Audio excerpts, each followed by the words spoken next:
ना for example मैं यहाँ पे कुछ डेटा पॉइंट्स लिख देता हूँ, जैसे कि आपका हो गया, और ये क्या होगा,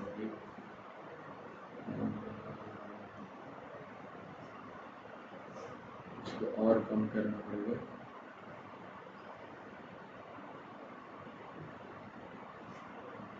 For example, these are the hours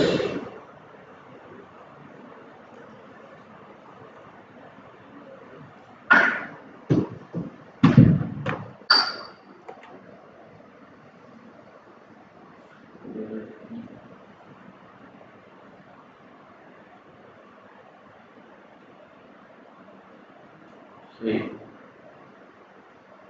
और हमारे पास हो गए पास या फिर, या चलो ये भी छोड़ो, एक दूसरा मैं आपको एग्जांपल दे देता हूँ। अगर हम कहते हैं कि भाई इफ, आपने कहा इफ स्टूडेंट एज, या फिर age is greater than, less than equal to 15, what does it means कि भाई प्रिंट किया हमने, भाई क्या है, भाई आपके पास जो स्टूडेंट है वो कहाँ पर होगा, स्टूडेंट इज इन स्कूल। ऐसे ही भाई 15 साल का बच्चा है तो जाहिर सी बात है वो कहाँ पर होगा, स्कूल के अंदर। अगर मैं यहाँ पर एक और कंडीशन लिख देता हूँ, एल, हमने कहा भाई एज जो है अगर वो ग्रेटर देन या फिर जो लेस देन इक्वल टू 24 है, ठीक है, तो इसका मतलब क्या होगा कि भाई वो कॉलेज में है।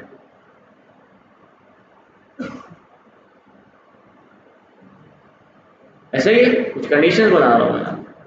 बाकी हमने कहा भाई एल्स, एल्स में हमने इसको कह दिया कि प्रिंट कर दो कि इसने कॉलेज पास कर लिया है।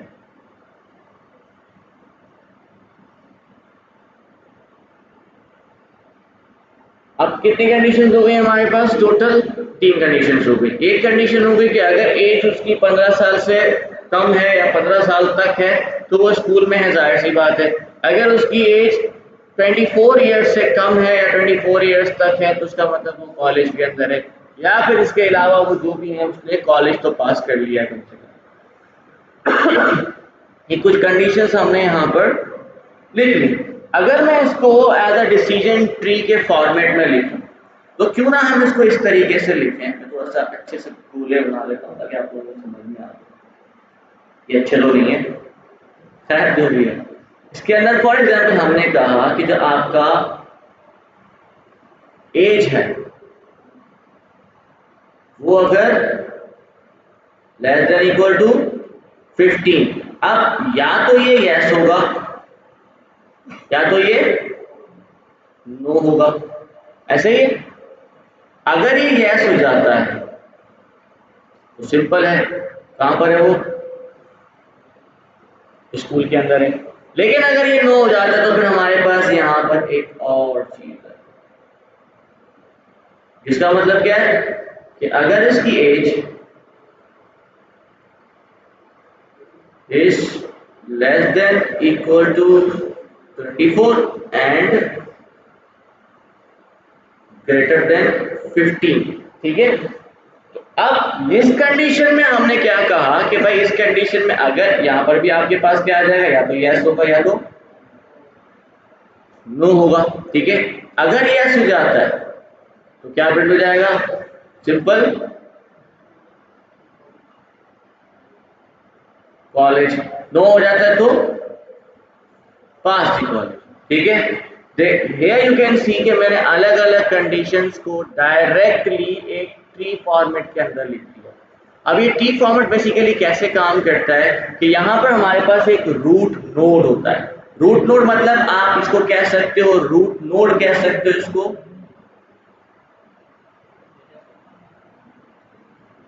रूट नोड आप इसको कह सकते हैं, या फिर आप इसको कह सकते हो रूट फीचर। अब रूट फीचर का मकसद क्या है? रूट फीचर का मकसद ये होता है कि हम जब भी क्लासिफिकेशन की बात करोगे, यहाँ पर आप देख सकते हो मैं बाइनरी क्लासिफिकेशन की बात कर रहा हूँ, मैं मल्टी क्लासिफिकेशन की अभी फिलहाल बात नहीं कर रहा, मैं फिलहाल सिर्फ और सिर्फ बाइनरी की बात कर रहा हूँ। बाइनरी का मतलब क्या होता है? या तो यस होगा या तो नो होगा, या फिर आप कह सकते हो टोटल 2 कैटेगरीज आपके पास में।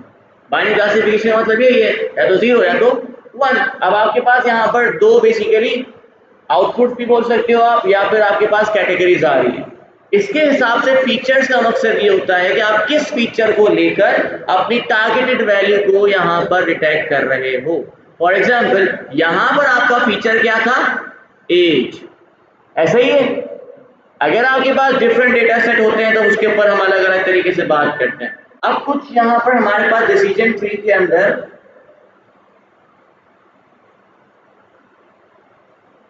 राइटिंग यार सही नहीं होगी इसमें, पता नहीं क्यों, या तो ये बहुत ज्यादा मोटा लिखा है। डिसीजन ट्री के अंदर हमारे पास कुछ चीजें हैं जो हमने कवर अप करनी है। Number 1 is basically the entropy, क्या होता है सारी चीजें हमने देखनी है। Number 2 is Gini index, and number 3 is information gain.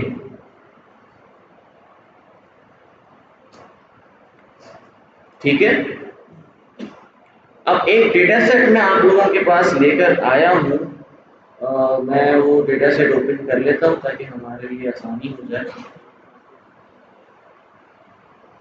उस डेटा सेट को मेरी कोशिश होगी इसके अंदर ही ऐड कर दूं समझने के लिए।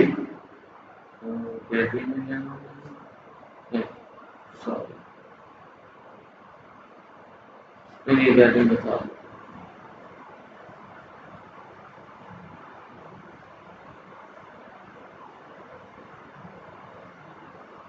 पहले थोड़ा सा मैं आपको ये डेटा सेट समझा देता हूँ ताकि हमें इजीली समझ में आ जाए। अब यहाँ पर आप देख सकते हो हमारे पास 1 2 3 4 और 5 टोटल क्या है? फीचर्स हैं। एक बार बार अब कॉलम का नाम ना लें, अब ये फीचर है, ठीक है। आप लोग डेटा सेट पे आप काम कर रहे हो, प्रेडिक्शन पे काम कर रहे हो, मशीन लर्निंग पे काम कर रहे हो।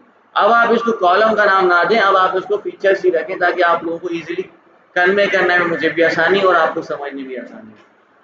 फीचर्स के अंदर आप देख सकते हो हमारे पास कुछ डिपेंडेंट फीचर्स है, कुछ इंडिपेंडेंट फीचर्स है। यहाँ पर कितने डिपेंडेंट फीचर्स हैं? Dependent 1, very good. और इंडिपेंडेंट फीचर कौन सा है? 4 इंडिपेंडेंट। डेटा सेट क्या है कि आप इन सारे डेटा के बिहाफ पे ये आइडेंटिफाई करोगे कि क्या हम वहां पर गोल्फ खेल सकते हैं या फिर नहीं खेल सकते। Simple is that. For example मैं फिलहाल इस सिर्फ और सिर्फ फर्स्ट आपका जो ये कॉलम है इसकी बात करता हूँ। आउटलुक के अंदर हमें पता चल रहा है कि भाई अगर हमारे पास रेनी सीजन है तो आपके पास गोल्फ नहीं खेल सकते आप। अगर आपके पास ओवरकास्ट है तो आप यहाँ पर खेल सकते हो। अगर आपके पास सनी है तो बिल्कुल खेल सकते हो। अगर आपके पास यहाँ पर आप देख सकते हो एक आपके पास आ जाएगा जिसके अंदर आप नहीं खेल पा रहे, ठीक है। लेकिन क्यों? क्योंकि आपके पास विंडी जो सीजन है, मतलब हवा चल रही थी, इस वजह से आप गोल्फ नहीं कर पा रहे, वरना तो सनी सीजन था, कोई मसला नहीं था। तो कहने का मकसद हमारे पास काफी सारी डिफरेंट यहाँ पर पैरामीटर्स अवेलेबल हैं, या फिर आप कह सकते हो फीचर्स अवेलेबल हैं जिनके बिहाफ पे आप टारगेटेड वैल्यू यहाँ पर फाइंड आउट कर रहे हो। ये फाइल मैं वहां पर इंपोर्ट करने की कोशिश कर लेता हूँ, ठीक है, ताकि इजीली हमारे लिए सब आसान हो जाए। फॉर एग्जाम्पल इसके बिहाफ पे हम एक काम करते हैं, अपना डिसीजन ट्री बनाने की कोशिश करते हैं, ठीक है। फिलहाल ऐसे ही डिसीजन ट्री बना रहे हैं। फॉर एग्जाम्पल यहाँ पर मुझे कौन सा पैरामीटर लेना चाहिए और फर्स्ट फीचर लेना चाहिए, रूट फीचर कौन सा होना चाहिए? मैं यहाँ पर ले रहा हूँ आउटलुक, ठीक है। बाद में आपका सवाल आ सकता है सर आपने आउटलुक ही क्यों लिया? चलो आप कह रहे हो कि सर यहाँ पे हमें दिख रहा है कि ज्यादातर रिलेशन हमारा आउटलुक के साथ बन रहा है, ठीक है, वो आपको दिख रहा है, लेकिन जब आपके पास बहुत बड़ा डेटा सेट होता है आपको नहीं दिख सकता वो।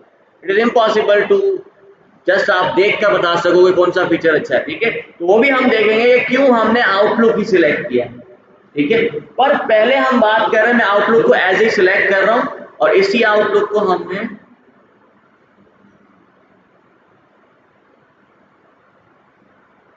नीचे रखता हूँ ताकि इजीली से इसके हिसाब से हम एक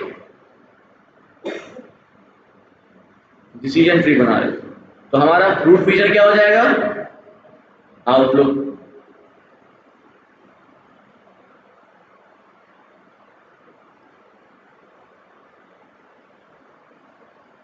इसके अंदर हमने लिख दिया भाई आउटलुक। ठीक है, अब आउटलुक में से हमारे पास इस आउटलुक के अंदर टोटल कितने कैटेगरीज हैं? आउटलुक में 3 कैटेगरी है। Number 1 is rainy, number 2 is overcast and number 3 is sun. For example यहां पर हमने क्या किया,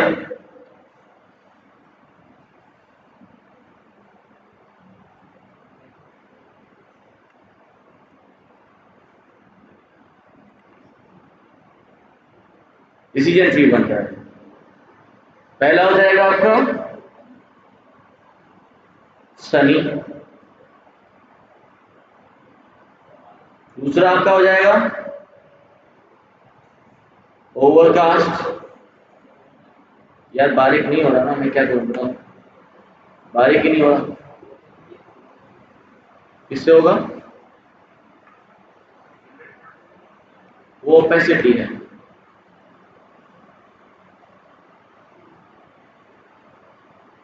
अब सही है।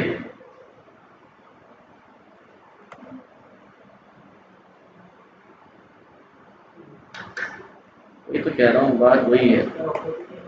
ओपेसिटी से नहीं होगा ना यार, ओपेसिटी अगर मैं कम कर दूंगा तो कलर कम हो जाएगा उसका।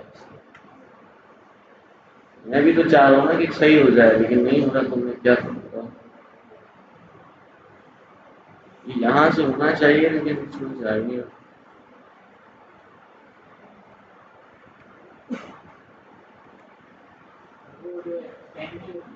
वो है एप्लीकेशन मेरे पास, लेकिन उसमें वो भी ज़रा मज़ा नहीं कर रही, उससे ये अच्छी है। कौन सी कोने में? इसको कम करो, ये तो जूम है। अभी करके तो दिखाई ओपेसिटी तुम लोगों को। ये हो गया आपका फॉर एग्जाम्पल ओवरकास्ट, ठीक है। और लास्ट में हमने यहाँ पर लिख दिया हमारा रेनिंग सीजन। अरे ये सॉरी, रेन। ठीक है, ये 3 आगे पास कैटेगरीज आ रही है फ्रॉम ओवरकास्ट। ओके, नाउ एक चीज याद रखें, सबसे पहले हमने देखना है कि अगर आपके पास जो क्या है, using the root feature which is outlook, तो हमारे पास on the basis of outlook क्या आउटकम्स आ रहे हैं, आउटकम्स कौन कौन से आ रहे हैं, ठीक है, आउटपुट क्या आ रहा है। अब आप देख सकते हो टोटल हमारे पास कितने हैं, 1 2 3 4 5 6 7 8 9 10 11 12 and 13 and 14। ठीक है, टोटल हमारे पास कितना डेटा सेट है, 14 आउटकम्स हमारे पास हैं। इन 14 आउटकम में से हमारे पास यस वाले कितने हैं, काउंट करो, 3 4 9। ठीक है, तो हमारे पास 9 कितने यस है और बाकी 5 क्या है हमारे पास, नो। ठीक है, जब हमने रूट फीचर ऑफ आउटलुक से इसको डिवाइड किया, अब ये देखो कि सनी जहां पर है उसमें कितने यस हैं और कितने नो हैं।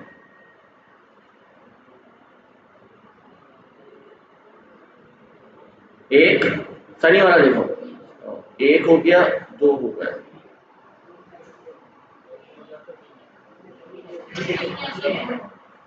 3 यस है, नहीं नहीं देखो तीसरा कौन सा है, एक, ये तो नो है ना, एक नो हो गया, ये 2 नो हो गया, ये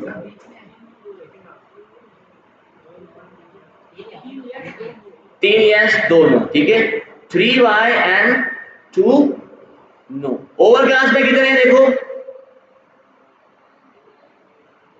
एक,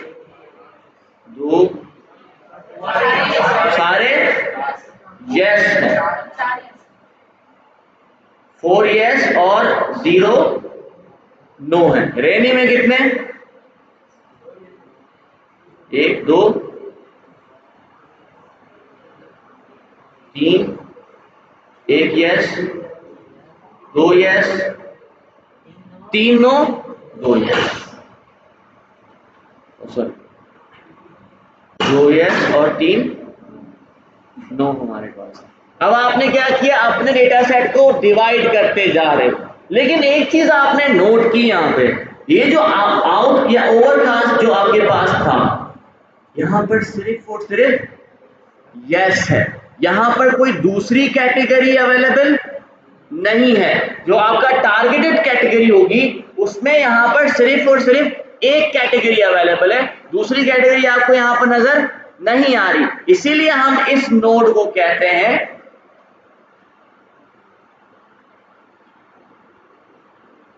लीफ नोड। लीफ नोड का मतलब क्या कि यहां पर इसको फर्दर ये डिवाइड करने की जरूरत नहीं पड़ेगी, इसीलिए हम इसको कहते हैं लीफ नोड। अब ये तो हो गया on the basis of outlook. अब आते हैं इस तरफ, ये जो आपका सनी वाला एरिया है, यहां पर आप देख सकते हो 3 यस है और 2 नो है on the basis of outlook. लेकिन अब हम यहां पर दूसरा फीचर इन्वॉल्व करेंगे, फॉर एग्जाम्पल टेम्परेचर।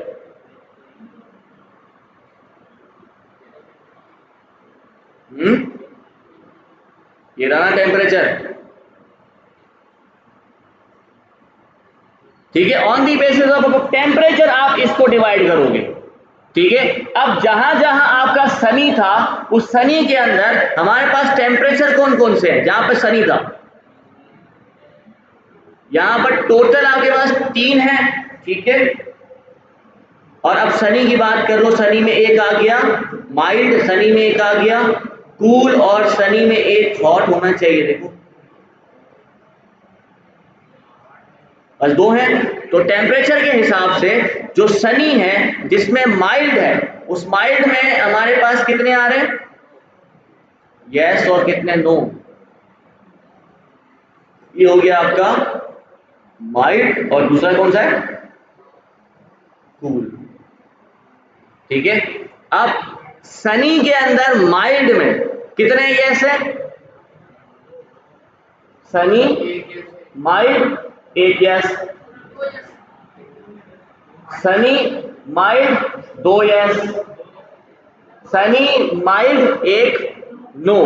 तो यहां पर आपके पास आ जाएगा 2 यस और 1 नो। अब आते हैं सनी में कूल, तो देखो sunny cool 1 yes, sunny cool 1 no, बस। तो 1 नो हो गया और आपके पास 1 यस हो गया। अभी तक कोई लीफ नोड बना है यहां पर? कोई लीफ नोड बना है यहां पर? नहीं बना। अब हम क्या करेंगे, इसको और ज्यादा नीचे लेके जाएंगे। टेम्परेचर हो गया, अब नेक्स्ट वाला उठा लो, जैसे कि हम यहाँ पे ले लेते हैं, मैं विंडी ले लेता हूँ, ठीक है। फिलहाल मैं विंडी ले लेता हूँ। अब विंडी की बात करो, या तो वो ट्रू होगा या तो फॉल्स होगा। अब बताओ, अगर विंडी ट्रू है और सनी भी है और माइल्ड भी है, ठीक है, तब क्या होगा? ये देखो, ये आ गया आपका sunny mild false 1 yes, sunny mild 2 yes, sunny mild 1, ये ट्रू पर है, लेकिन नहीं, ये भी तो हाँ, 1 फॉल्स पे, इस फॉल्स पे, 2 फॉल्स पे 2 यस है, मतलब टोटल हमारे पास फॉल्स के ऊपर 2 ही यस आ रहे हैं, कोई भी नो, यहाँ पर कोई नो नहीं आ रहा। तो अगर फॉर एग्जाम्पल ये आपका हो गया विंडी पे फॉल्स, तो आपके पास 2 यस, तो ये कौन सा नोड हो गया आपका? Leaf node. और ये अगर आपका ट्रू है तो ये कौन सा नोड? इस पे क्या है? 1 नो है, कोई यस नहीं है, तो ये भी आपका क्या बन गया? लीफ नोड, क्योंकि यहां पर एक ही कैटेगरी है। इसी तरीके से ये तो हो गया आपका किसका? सनी का। फिर आप चले जाओ किसके ऊपर? ओवरकास्ट तो खत्म हो गया, क्योंकि ये खुद सेल्फ लीफ नोड है। फिर आप आ जाओगे अपने रेनी पे, रेन के ऊपर फिर आपने इसको डिवाइड करना है, तो आपके पास अलग अलग बनेंगे। इन दी एंड कोई ना कोई लीफ नोड आपके पास बनता जाएगा, वॉट एवर इट इज। यहाँ पर आपके पास एक लीफ नोड, दो लीफ नोड, जितने भी आपको बनना है, हमें यहाँ पर देखना है कि जितना हम डेप्थ में जा रहे हैं, जहां जहां जाकर हमारे पास लीफ नोड बनते जाएंगे, हम नहीं कर। अब इसका फायदा क्या होगा? फायदा ये होगा डिसीजन ट्री के बाद जैसे ही कोई नया आइटम आता है, नया डेटा आता है, वो उसका सबसे पहले चेक करेगा क्या? आउटलुक। अगर उसको नजर आया ओवरकास्ट, उसने डायरेक्ट जाके यहाँ फेंक देना है। जैसे ही यहाँ फेंक देगा तो ऑटोमेटिक पता चल जाएगा हाँ बंदा वहां पर गोल्फ खेल सकता है। Very good. डिसीजन ट्री में अगर फॉर एग्जाम्पल आपके पास सनी में चला जाता है, तो सनी में जाने के बाद उसको दिखता है कि हाँ हमारे पास दो और चीजें हैं, टेम्परेचर पे चले जाते हैं। फिर वो टेम्परेचर चेक करेगा, अगर उसके पास माइल्ड है और माइल्ड में आपके पास जो विंड है वो फॉल्स है, तो उसका मतलब वो खेल सकता है, तो वो जाके वहां पर जाके छोड़ देगा उसको। तो इसी तरीके से हम क्या करते हैं, हमारे डेटा को अलग अलग जगहों पर ड्रॉप आउट करते हैं यूजिंग डिसीजन। ठीक है। अब यहां पर एक चीज आपका सवाल आ सकता है कि सर आपने पहला रूट फीचर आउटलुक ही क्यों चूज किया? उसकी एक वजह है और उसकी भी एक कैलकुलेशन है। वो कैलकुलेशन भी हम परफॉर्म करते हैं कि बेसिकली हमने क्यों आउटलुक को as a root feature choose किया। यहां पर डिसीजन ट्री ऐसे काम करता है। नहीं, it is just a decision tree. जिस तरह ऊपर आपको मैंने कंडीशन पे तभी समझाया था, अगर क्लस्टरिंग होती तो हमें तो पता ही नहीं है कि वो डेटा कहां से आया। ठीक है, क्लस्टरिंग ऐसे नहीं होती। अब ये आप लोगों को समझ में आ गया कि डिसीजन ट्री कैसे बनाया जाता है। एक चीज इसकी एक बहुत बड़ी खामी भी आप कह सकते हो डिसीजन ट्री की, जिसकी वजह से हम डिसीजन ट्री को इतना ज्यादा यूटिलाइज नहीं करते, मतलब सिंगल डिसीजन ट्री को इतना यूटिलाइज नहीं करते। उसकी वजह ये होती है कि ये बहुत ज्यादा ओवरफिट हो जाता है। कैसे? जिसपे आपने ट्रेन किया उसको पता है कौन सा डेटा कहां फेंकना है। इन दी एंड उसने तो लीफ नोड बनाया हुआ है, सबको या तो यस या तो नो किया हुआ है, उसको तो पता है सब कुछ। ओवरफिट हो जाएगा, आपके पास 100% एक्यूरेसी आ रही होगी ट्रेनिंग की सेट की, लेकिन जब आप टेस्टिंग पे जाओगे वो फिर कंफ्यूज हो जाएगा। इसीलिए आपके पास डिसीजन ट्री ओवरफिट हो सकता है जब आपके पास डेटा स्मॉल है। ठीक है, ओ सॉरी बड़ा है। अगर स्मॉल डेटा है तो बहुत अच्छे से काम करेगा, बड़ा डेटा है तो फिर आपके पास ये डिसीजन ट्री कहीं ना कहीं ओवरफिट हो जाता है। ठीक है, इसका एग्जाम्पल भी मैं आप लोगों को करके दिखाऊंगा, प्रोग्रामिंग में भी ओवरफिटनेस भी दिखाऊंगा बड़े डेटा के ऊपर, ताकि आपको पता चले कि हाँ ओवरफिट हो रहा है यहाँ पर हमारे। फिलहाल तो पहले हम आगे चलते हैं इसके अंदर, ये समझ में आ गया कि कैसे काम कर रहा है। अब थोड़ा सा हमने मैथ्स के बारे में भी देखते हैं, लेकिन उससे पहले हम देखते हैं एंट्रोपी, या फिर आप कह सकते हो, अच्छा ये देख सकते हो आप, हम डेटा को स्प्लिट कर रहे हैं यहाँ पर। ठीक है, याद रखें क्या है ये, डेटा स्प्लिट। ठीक है, अब डेटा स्प्लिट कैसे किया जाता है? डेटा स्प्लिट करने के लिए सबसे पहली चीज मैं यहाँ पे लिख रहा हूँ आपके पास, प्योरिटी आउटपुट के बेसिस पे, प्योरिटी या फिर आप कह सकते हो प्योर स्प्लिट।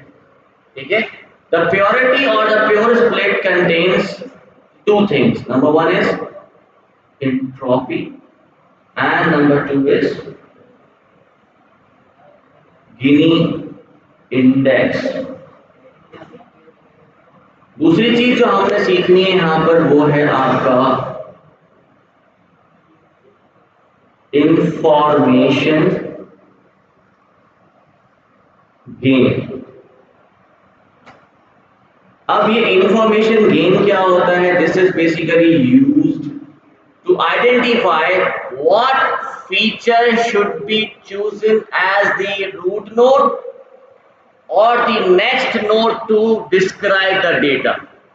ये अगर आपको चूज करने तो आप ऐसे ही अपनी तरफ से किसी को भी नहीं लगा सकते, क्योंकि अगर मैं यहां पर आउटलुक की जगह फॉर एग्जांपल विंडी उठा लेता हूं, now here you can see ये मिक्स डेटा है, ये किसी पे भी ट्रू कह रहा है, किसी पे भी फॉल्स कह रहा है, कहीं पर भी आपके पास यस और नो आ रहा है। शनि के अंदर आपके पास फॉल्स पे जो है ना यस आ रहा है, शनि के अंदर आपके पास ट्रू के ऊपर फॉल्स आ रहा है। हालांकि शनि वेदर है तो बड़े अच्छे से आप गोल्फ खेल सकते थे, तो तो यहाँ पर मिक्स, अगर मैं इसको बनाता तो बड़ा मसला हो सकता था कि अगर मैं यहाँ पर टेम्परेचर के ऊपर बात करता तो देखो कभी कभार बारिश में भी तो टेम्परेचर ज्यादा होता है। अब बारिश में टेम्परेचर ज्यादा है लेकिन बारिश में हम गोल तो नहीं खेल सकते। तो कहने का मकसद कि यहाँ पर आपको वो फीचर को चूज करना है, फर्स्ट रूट नोड या फिर नेक्स्ट रूट नोड या फिर थर्ड रूट नोड। तो ये जो डिसाइड करते हैं वो हम डिसाइड करते हैं यूजिंग इंफॉर्मेशन गेन। ठीक है, अब एंट्रोपी कैसे काम करती है, मैं दो चीजें यहाँ पर बना लेता हूँ ताकि आप लोगों को समझ में आ जाए।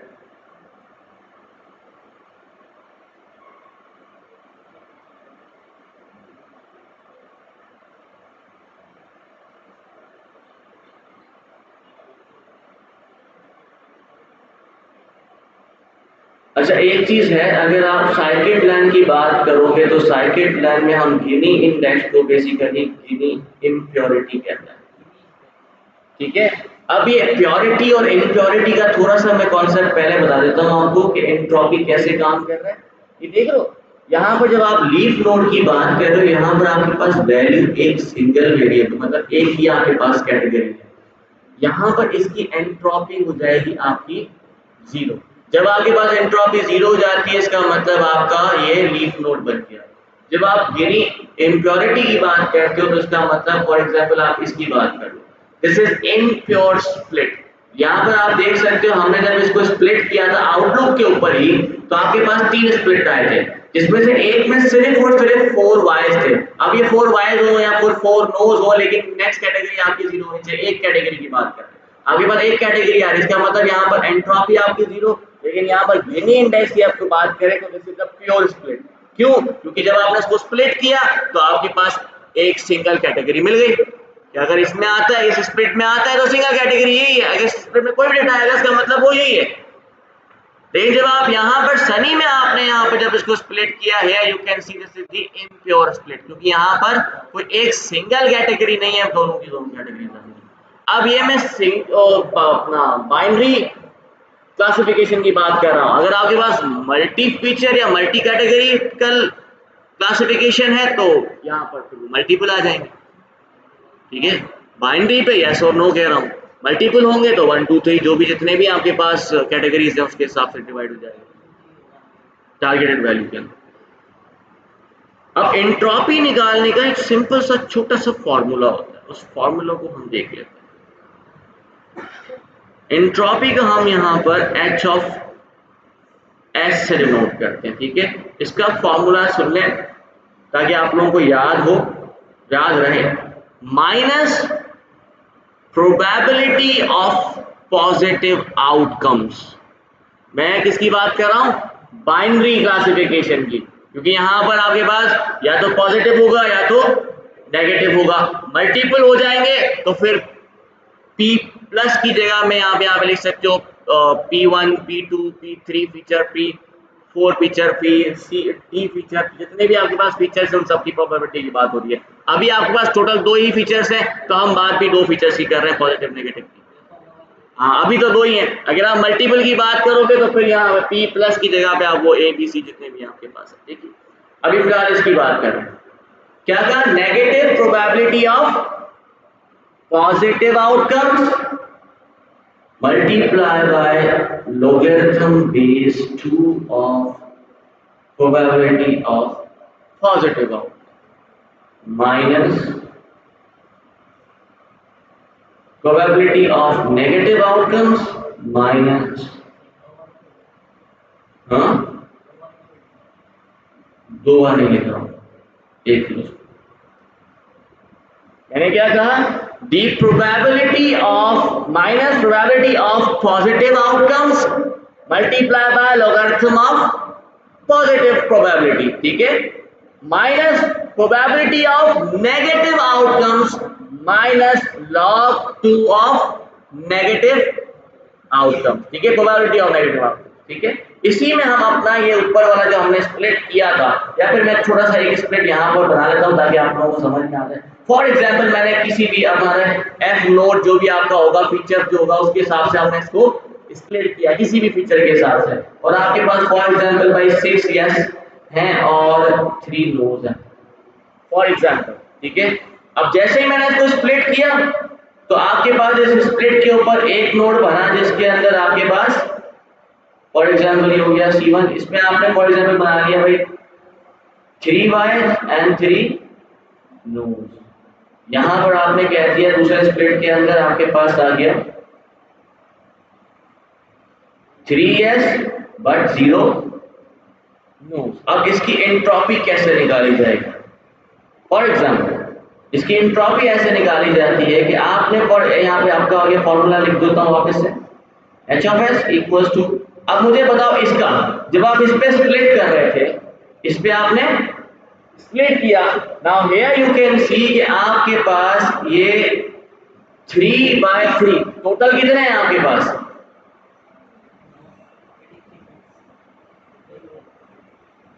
3s है और 3 नोज है, टोटल आपके पास 6 है। यहां पर आप कह रहे हो प्रोबेबिलिटी ऑफ पॉजिटिव, तो पॉजिटिव की प्रोबेबिलिटी क्या होगी?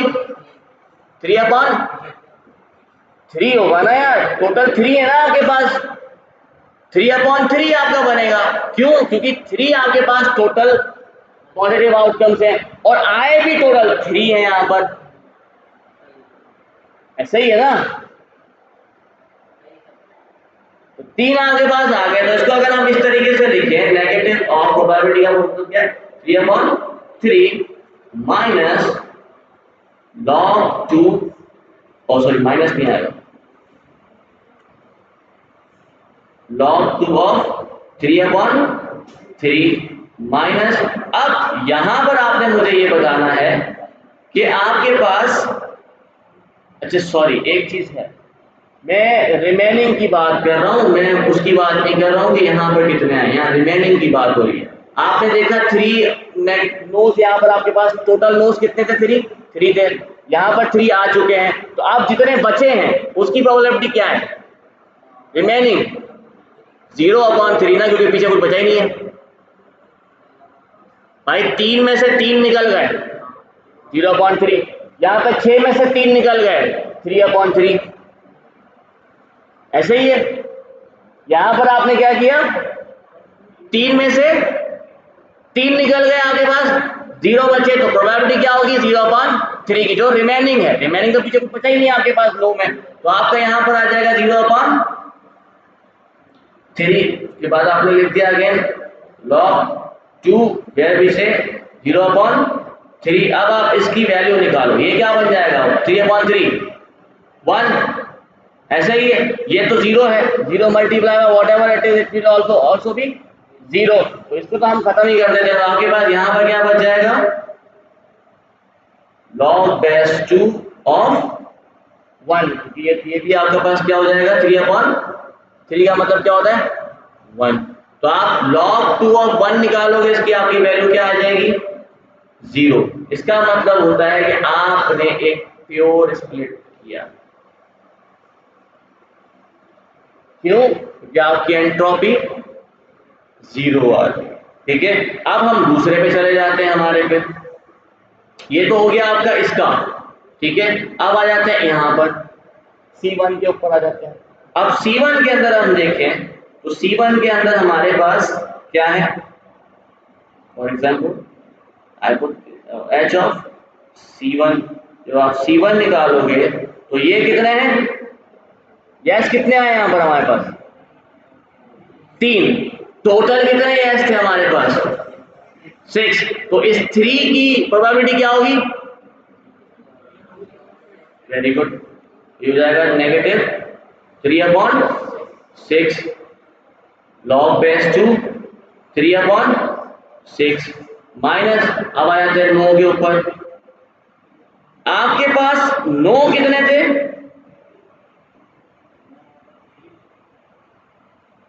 क्या है? 9 आपके पास 3 है, टोटल कितने थे? यहां देखो ना यार, तो क्या वैल्यू आएगी? क्यों, यहाँ पे तो 3 है ना, तो 3/3 हो जाएगा, वापस से 1 हो जाएगा आपका ऑटोमेटिकली।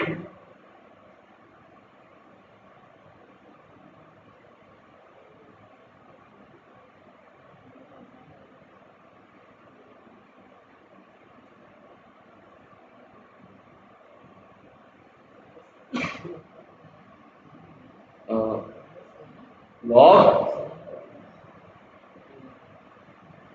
ऐसे ही है। तकरीबन आपके पास ये बन जाएगा 0.5 which is तकरीबन ऑलमोस्ट इक्वल्स टू 1। ठीक है, तो वैल्यू आपके पास आ रही होगी। अगर आपके पास एंट्रोपी किया जाता है 1, that means this is impure split. ठीक है, अगर आपके पास एंट्रोपी की वैल्यू क्या आ रही है 1, that means it is impure split. और एक और चीज, एंट्रोपी की वैल्यू 0 से लेकर 1 के दरमियान होती है। अब इससे ऊपर तो जा नहीं सकता, मतलब अगर आपके पास 1 आ रहा है तो उसका मतलब है टोटली इम्प्योर स्प्लिट आपने किया है। तो अब इसको हमें और ज्यादा स्प्लिट करना पड़ेगा। अब आप इसको स्प्लिट करोगे तो आप दूसरे फीचर को एज अ रूट नोड लेकर स्प्लिट करोगे वहां से जहां पर आ गया। अब अगर C1 की बात करें तो यहाँ पर आप दूसरा नोड ले लोगे, दूसरा फीचर उठा लोगे जिसके ऊपर फिर आप इसको स्प्लिट करोगे।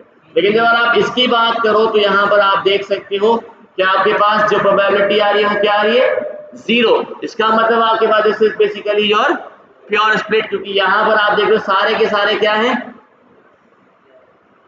यस, आई समझ ये क्यों हम यहाँ पे कह रहे जी। नहीं, फर्स्ट वाली आपने इस पे निकाली है, सेकंड वाली आपने इस पे निकाली है।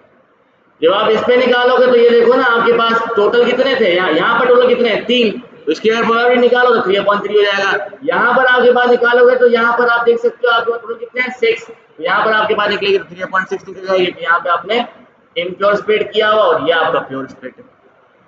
इसी तरीके से अगर आप आते हो गिनी इंडेक्स के ऊपर या गिनी इम्प्योरिटी के ऊपर, या उससे पहले हम देखते हैं एंट्रोपी का डायग्राम कैसे बनता है अगर हम इसको प्लॉट करते हैं कहीं पर। फॉर एग्जाम्पल जब आप इसको प्लॉट करोगे तो आपके पास बेसिकली किस तरीके से आता है, this is starting from 0 to 1 और ये आपका हो जाएगा 1 की प्रोबेबिलिटी हमेशा 1 होती है, सबकी प्रोबेबिलिटी निकालोगे इन दी एंड आपके पास 100% आएगा।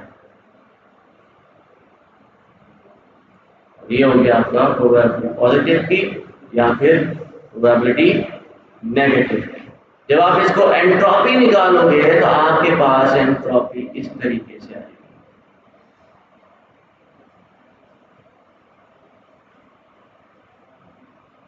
ठीक है, अगर आपके पास जितनी भी आ सकती है, फॉर एग्जांपल अगर आपके पास एंट्रोपी 0 आ रही है that means that is your pure split. लेकिन अगर आपके पास एंट्रोपी 1 आ रही है that is impure, completely impure split, या इसके दरमियान भी कहीं पर आ रही है तो बेसिकली आपके पास इम्प्योर स्प्लिट हो जाता है। ठीक है, इसमें तो कोई सवाल नहीं है तो पूछ सकते हैं। अब आ जाते हैं हम अपने गिनी इंडेक्स के ऊपर। Gini index is completely same, जिस तरह आपने ये देखा, बस थोड़ा सा फर्क है इस चीज में, वो भी हम देख लेते हैं।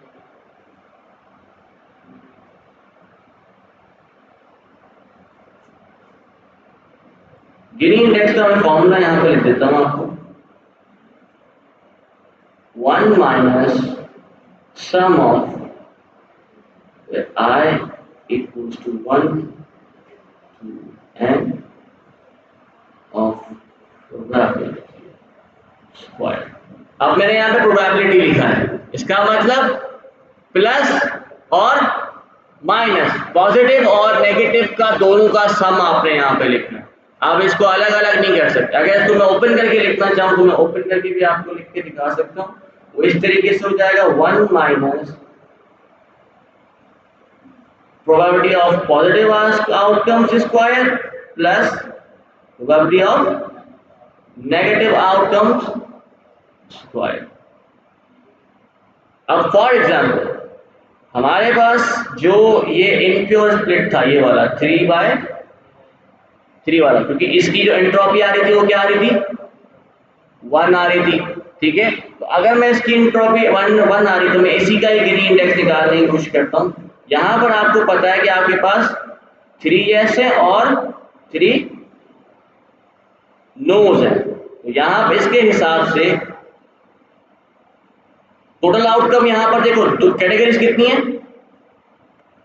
टोटल कैटेगरीज कितनी है यहाँ पर? टोटल कैटेगरीज, आउटकम्स नहीं पूछ रहा, 2 और बराबर बराबर है, ऐसे ही है ना। अगर आप टोटल वैसे भी गिन लो कोई मसला नहीं, टोटल आउटकम्स कितने हैं? 6 है, तो ये जो पॉजिटिव है इसकी प्रोबेबिलिटी क्या होगी? 3/6, ऐसे ही है। प्लस अगर ये नेगेटिव की प्रोबेबिलिटी क्या होगी? 3/6, ऐसे ही है। अगर आप इसको ओपन कर लोगे तो ये वापस आपके पास वही आ जाएगा 1/2, ऐसे ही। 1/2 का मतलब क्या होता है? 0.5, वेरी गुड। इसके हिसाब से आपने कहा 1 माइनस, अगर आप स्क्वायर भी निकालो तो ये आपके पास आ जाएगा 1/4। क्यों भाई प्लस कर रहे हो ना, तो वो 2/4 वापस से वही आ जाएगा ना 1/2 आखिर में। कौन सी मैथमेटिक्स सीख कर आए हो अभी? चलो तुम्हारे हिसाब से करते हैं, ये हो जाएगा 2/4, ये हो गया वापस से 1, ये हो गया वापस से 2, तो वापस से 1/2 हो गया। होल पे कहां स्क्वायर? भाई इस पे स्क्वायर था ना, 1/2 पे स्क्वायर था, तो ये हो जाएगा, क्या हो जाएगा? 1 का स्क्वायर क्या होता है? 1 ही रहता है भाई। तो ये हो जाएगा आपके पास 1/4, ये हो जाएगा आपके पास 1/4, दोनों को प्लस करोगे 2/4, 2/4 को बाहर लेकर आओगे वापस से वो 1/2 हो जाएगा। ठीक है, तो नेगेटिव का 1/2 का मतलब क्या होता है? नेगेटिव का 0.5 which is equal to 0.5 positive का, ऐसे ही या नहीं है? समझ में आया? तो 0.5 आ गया, ठीक है, इम्प्योर स्प्लिट का। अब मैं इसकी बात कर लेता हूं जहां पे आपके पास 0 नोज है और 3 यस है। अगर हम इसकी बात करें तो इसके हिसाब से हमारे पास क्या हो जाएगा ग्रीन इंडेक्स इसका? 1 minus probability of positives. Total कितने हैं? टोटल आउटकम कितने? 3, और टोटल वाई कितने? 3, तो ये हो जाएगा आपका 3/3 स्क्वायर, पॉजिटिव प्लस नेगेटिव कितने? तो 0/3 स्क्वायर, तो ये तो ऑटोमेटिकली 0 हो जाएगा, ठीक है, ये तो 0 है, बढ़ा दो, तो ये हो जाएगा 1 माइनस 1 प्लस 0, ऐसे ही है। इन दी एंड आपके पास क्या आ जाएगा? 0 आ जाएगा। जब आपके पास प्योर स्प्लिट होगा तो उसका गिनी इंडेक्स भी क्या होगा? 0, उसका एंट्रोपी भी क्या होगा? 0। लेकिन अगर आपके पास इम्प्योर, कंप्लीटली इम्प्योर स्प्लिट होगा, मतलब जिसके पास आपकी एंट्रोपी क्या आ रही है? 1 आ रही है, तो उसका गिनी इंडेक्स कितना आ जाएगा? 0.5। दोनों मेथड से काम है, बस हम ये चेक कर रहे हैं कि जो हमने स्प्लिट किया है क्या वो हमारा सही स्प्लिट है कि नहीं है। अब इसी के बेसिस पे हम लीफ नोड आइडेंटिफाई करते हैं। कैसे? अगर इसका गिनी इंडेक्स एंड इसका एंट्रोपी 0 आ रहा है, that means that is your leaf node. क्योंकि अगर आपके पास बहुत ज्यादा डेटा है तो आप कैसे आइडेंटिफाई कर सकते हो कौन सा आपका लीफ नोड है? हम बात कर रहे हैं मॉडल काम कैसे करता है। मॉडल निकालता है एंट्रोपी, अगर एंट्रोपी 0 है, गिनी इम्प्योरिटी भी 0 है, that means your split is pure split, और वो आपका बन जाएगा लीफ नोड। अगर आपकी एंट्रोपी इम्प्योर है, 0 से 1 के दरमियान है, और फिर हम ये देख रहे हैं कि उसके पास गिनी इंडेक्स भी क्या है? 0.5 या उससे कम आ रहा है, पर मोर देन 0 आ रहा है, that means that node is not the leaf node. We need to further split that node on the basis of different features.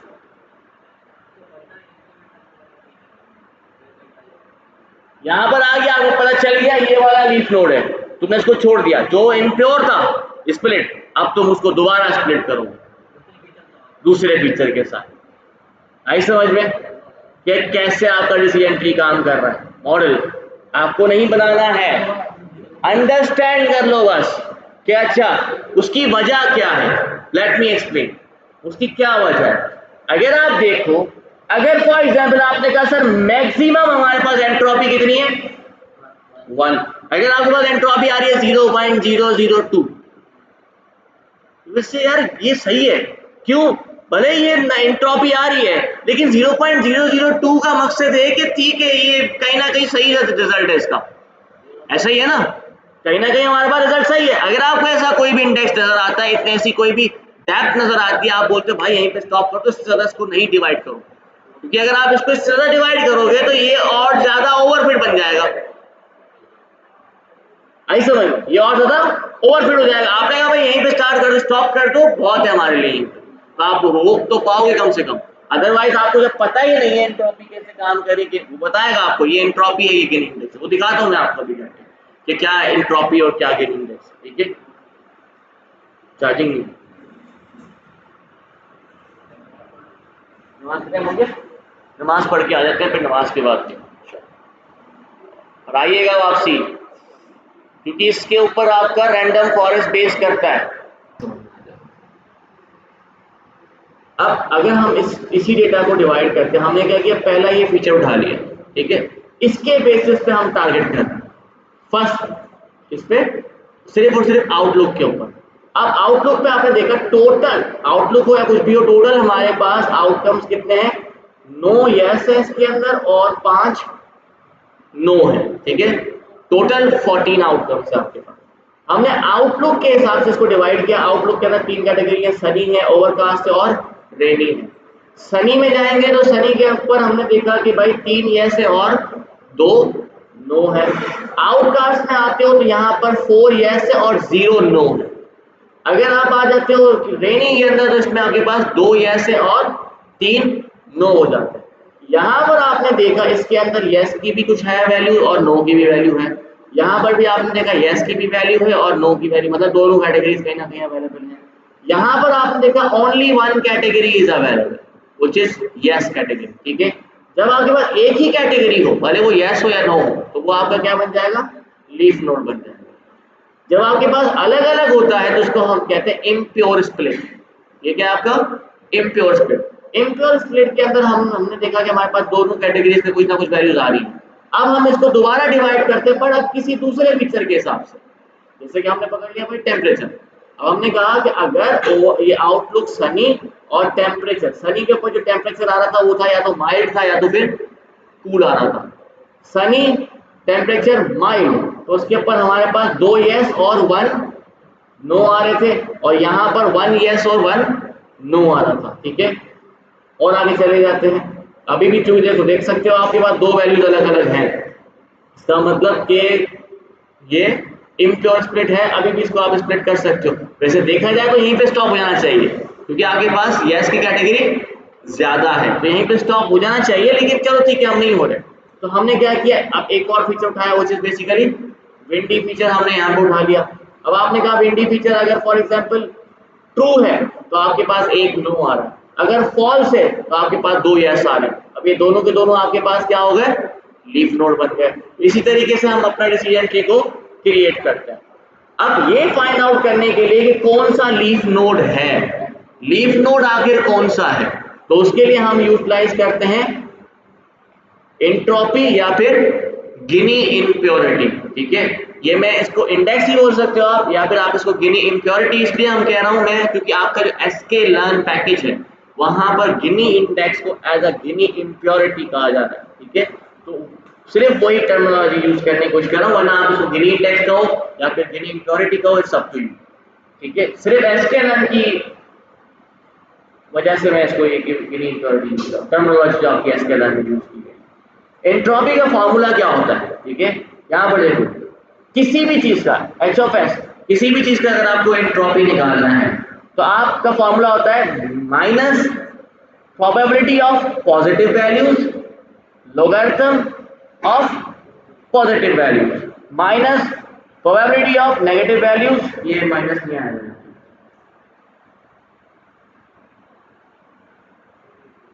Logarithm of negative probability of negative values, ठीक है। अगर हमने for example कोई भी आपने feature ले लिया, total हमारे पास 6 यस है और 3 नो है, हमने इसको डिवाइड किया, ये आपका एक स्प्लिट आ गया, ये आपका दूसरा स्प्लिट आ गया। पहले हम इसकी बात करते हैं, क्योंकि आपको पता है कि ये आपका लीफ नोड है, क्यों, क्योंकि 3 यस है और 0 नो है यहाँ पर। इसकी अगर हम बात करते हैं, यहां पर टोटल आउटकम्स कितने हैं? 3 है, ऐसा ही है, टोटल आउटकम 3 है। तो इसमें से पॉजिटिव कितने हैं? पॉजिटिव भी 3 है। तो पहला वाला प्रोबेबिलिटी ऑफ पॉजिटिव आउटकम्स, तो वो क्या हो जाएगा? 3/3, क्योंकि टोटल भी 3 है और जो आउटकम आया है वो भी 3 है पॉजिटिव का, तो ये आपका हो गया 3/3। लॉगरिथम बेस 2 ऑफ 3/3, क्योंकि जहाँ पे पॉजिटिव प्रोबेबिलिटी थी वहां पे हमने 3/3 लगा दिया। अब आ जाते हैं नेगेटिव प्रोबेबिलिटी के ऊपर। यहाँ पर नेगेटिव वैल्यूज कितनी है और टोटल कितने हैं? तो 0/3 प्रोबेबिलिटी ये बन गई। ऐसे ही है, यहाँ पर आपका आ गया नेगेटिव 0/3 लॉगरिथम ऑफ 0/3, क्योंकि ये 0/3 है उसका मतलब इट इज इक्वल टू 0, तो ये तो पूरा का पूरा 0 हो गया। ऐसे ही है, यहाँ पर आपने 3/3 और 3/3 मतलब 1 हो गया ये, तो logarithm base 2 of 1 by negative logarithm of base 2,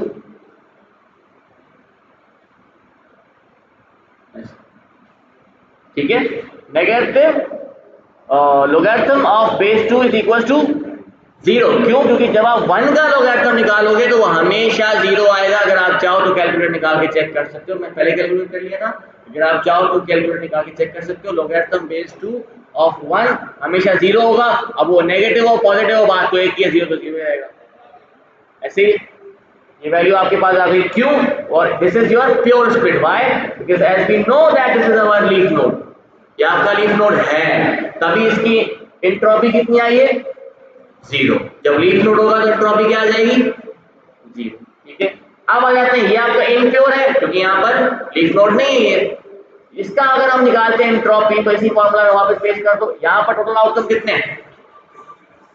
6 है और पॉजिटिव आउटकम कितने? 3, तो प्रोबेबिलिटी ऑफ पॉजिटिव आउटकम क्या होगा?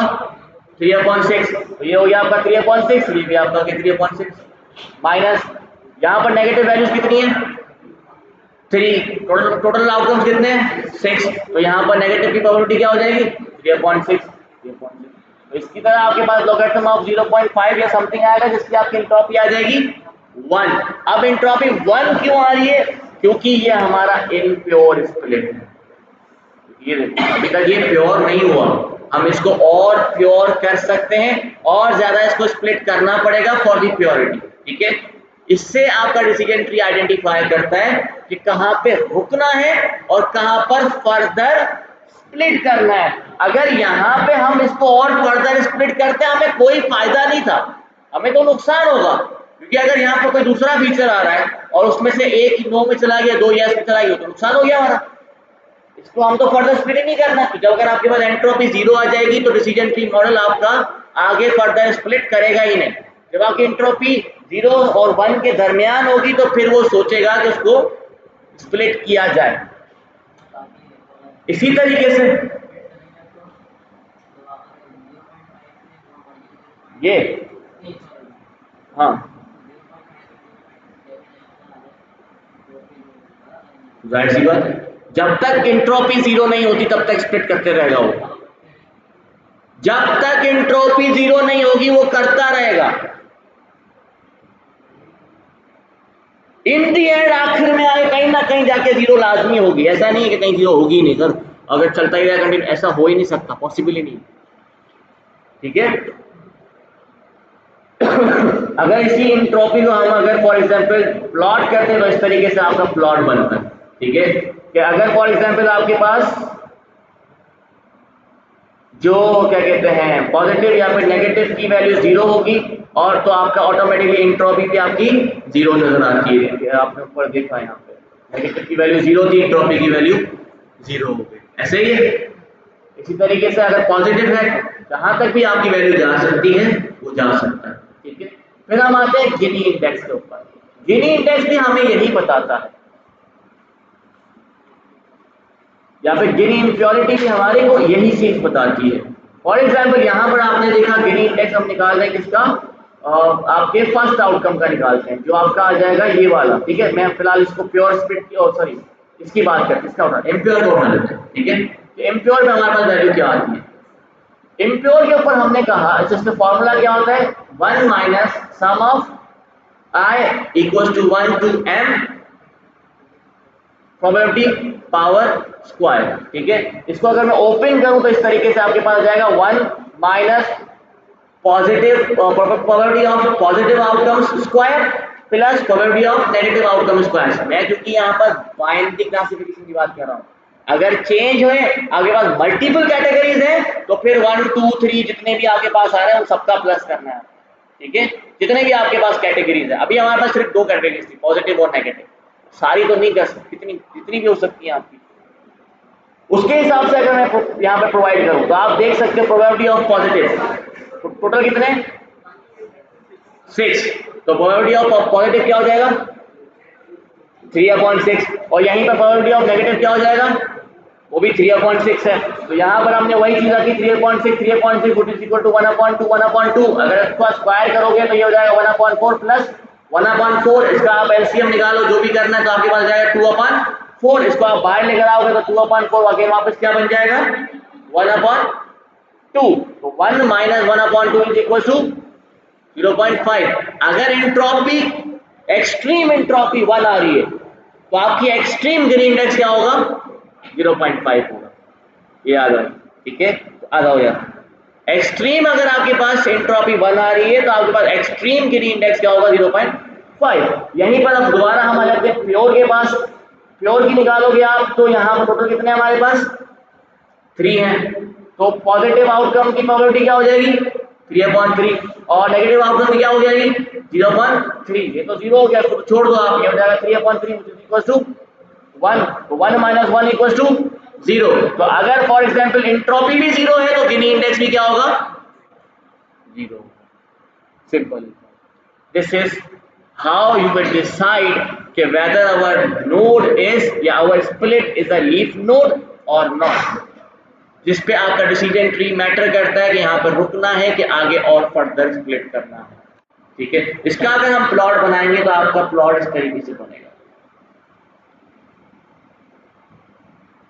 ये टेढ़ा नहीं बनेगा, सीधा ही बनेगा। ठीक है, फॉर एग्जाम्पल ये आपका हो जाएगा 0.5। ठीक है, जो आपका ये हो जाएगा आपका गिनी का और ये हो जाएगा आपका एंट्रोपी। ठीक है, आगे चलते हैं। अब एक और चीज है, एक और टर्मिनोलॉजी, इसको हम कहते हैं information gain.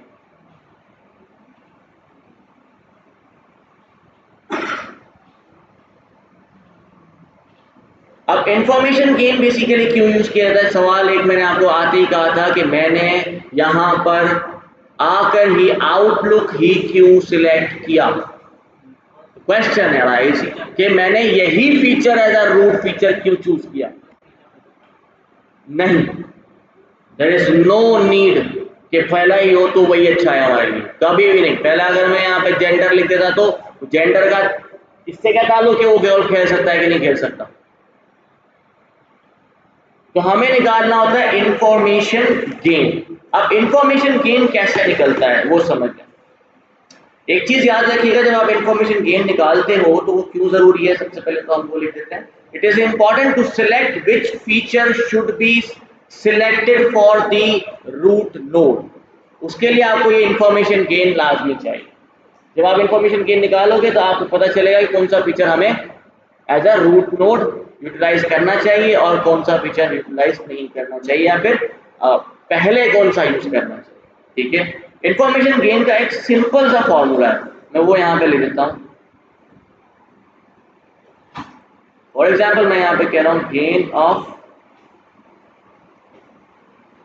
S, F which is equals to H of S which is the entropy। ठीक है, H of S क्या था, एंट्रोपी था, minus sum of V which belongs to value. ठीक है, जो भी वैल्यू है आपकी,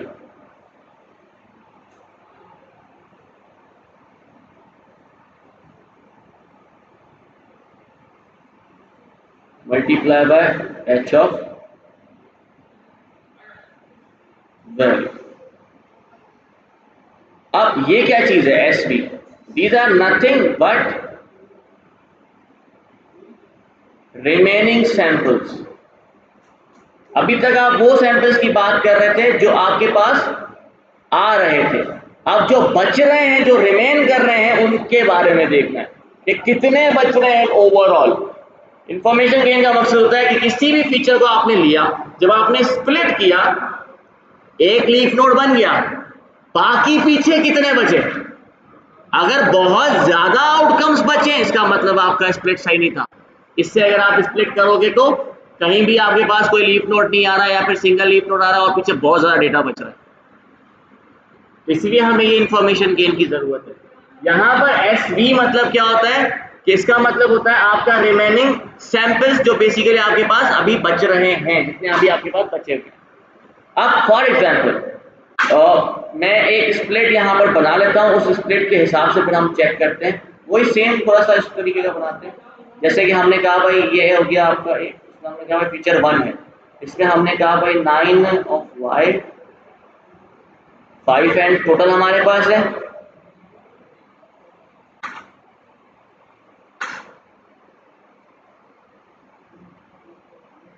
ये हो जाएगा आपका, इसमें आ गया स्प्लिट में फॉर एग्जांपल आपके पास 6y हो गए और 2 नेगेटिव आ गए, और यहाँ पर हमारे पास फॉर एग्जांपल 3y हो गए और 3 नेगेटिव आ गए। ठीक है, अब हमें ये देखना है कि क्या हमारा ये फीचर जिसपे हमने ये स्प्लिट किया है, क्या ये हमारे लिए सही है या नहीं है। क्योंकि अभी देखो उसमें कोई भी लीफ नोड नहीं नजर आ रहा होगा, कोई है लीफ नोड यहाँ पर नहीं है, तो हमें ये चेक करना है कि हमने जो फीचर 1 लिया है वो सही है कि नहीं। अब ये जो आप H ऑफ S देख रहे हो, ये हो जाएगी एंट्रोपी ऑफ योर फीचर 1। ठीक है, जब आप H ऑफ S भी देखोगे तो वो हो जाएगा आपके पास इसकी एंट्रोपी और इसकी एंट्रोपी। ठीक है, पहले इसकी एंट्रोपी हो जाएगी आपकी, जो हो जाएगी आपकी H ऑफ S। दूसरा हो जाएगा जो आपका H ऑफ V है, वो हो जाएगी इसकी एंट्रोपी, और यहाँ पर देखो मैंने लिखा है सम ऑफ ऑल। इसकी एंट्रोपी और इसकी एंट्रोपी दोनों चीजें हमें चाहिए। पहले इन सबकी एंट्रोपीज निकाल लेते हैं। फीचर 1 की निकालो जरा, H ऑफ F1 निकालते हैं। फॉर एग्जांपल फीचर 1 की क्या बनेगी, फॉर्मूला लिख दूं मैं यहाँ पे, minus P positive log 2 of P positive minus P negative log 2 of P negative. ऐसे ही है। अब ये वाला डेटा है, ये यार एक कुछ चलता है, ये वाला डेटा है, इसमें टोटल कितने हैं 14, और यस मतलब पॉजिटिव कितने 9, तो पॉजिटिव की प्रोबेबिलिटी क्या हो जाएगी 9/14। Very good. नेगेटिव का 9/14, लोगरिथम 9/14 माइनस दूसरा बताओ 5/14 लोगरिथम,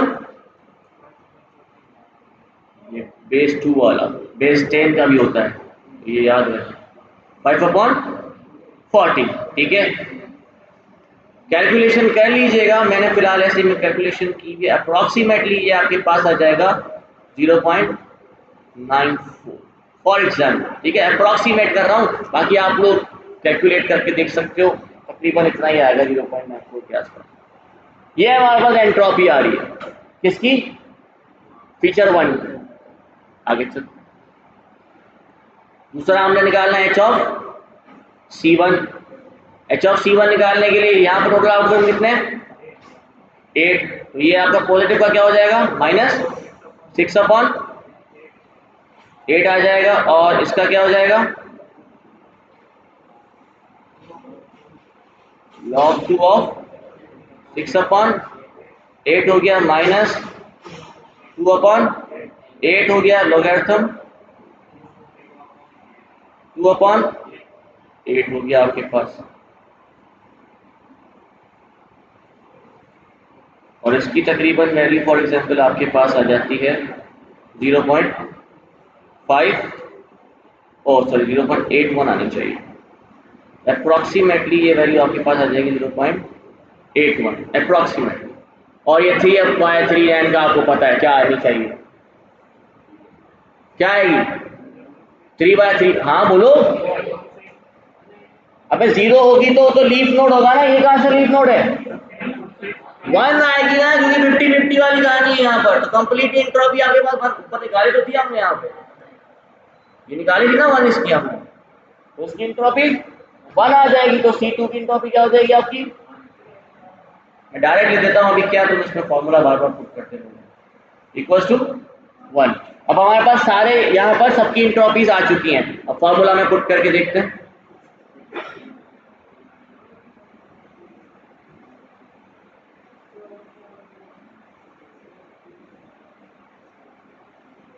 मैं यहाँ पर आपको गेन का फॉर्मूला दोबारा लिख देता हूँ। Gain of S remaining features and equals to H of S minus sum of sorry, V belongs to value, ठीक है।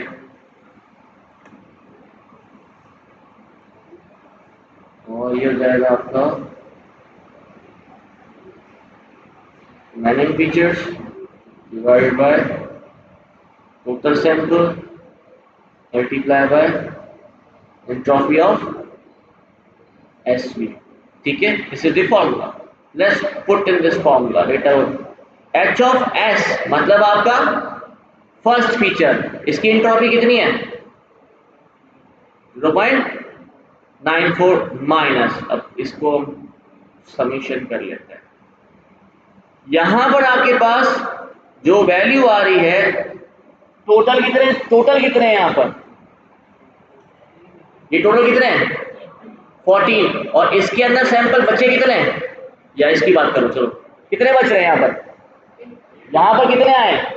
8 आए। टोटल कितने हैं? 14। ये SV मैंने ऊपर बताया था, ये क्या था आपके रिमेनिंग सैंपल्स। तो यहाँ पर रिमेनिंग 8 आ गए आपके पास। टोटल कितने थे?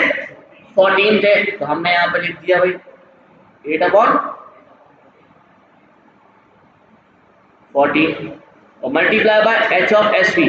तो ये फर्स्ट वाले का क्या है? नहीं देखो 6 बचे अपनी जगह पर, लेकिन हम ये देख निकालना है ना ये कितने बचे। 14 पीछे थे, 8 आ चुके हैं, बीच में से कितने बचे? 6। तो वो खुद ब खुद निकाल देगा, ठीक है। यहां पर आपने लिख दिया। अब आगे चलते हैं। Multiply by H of SV मतलब एंट्रोपी ऑफ योर रिमाइंडर, जो रिमेनिंग आपके पास बचा है, इसका एंट्रोपी क्या है? इसकी एंट्रोपी हमने निकाली थी यहाँ पर, कितनी है? 0.81। तो ये मल्टीप्लाई बाय क्या हो जाएगा? 0.81 प्लस। अब दूसरे पे आ जाते हैं। दूसरा कहाँ है? ये रहा। इसका क्या बनेगी आपके पास? यहां पर कितने आ गए? 6। पीछे कितने?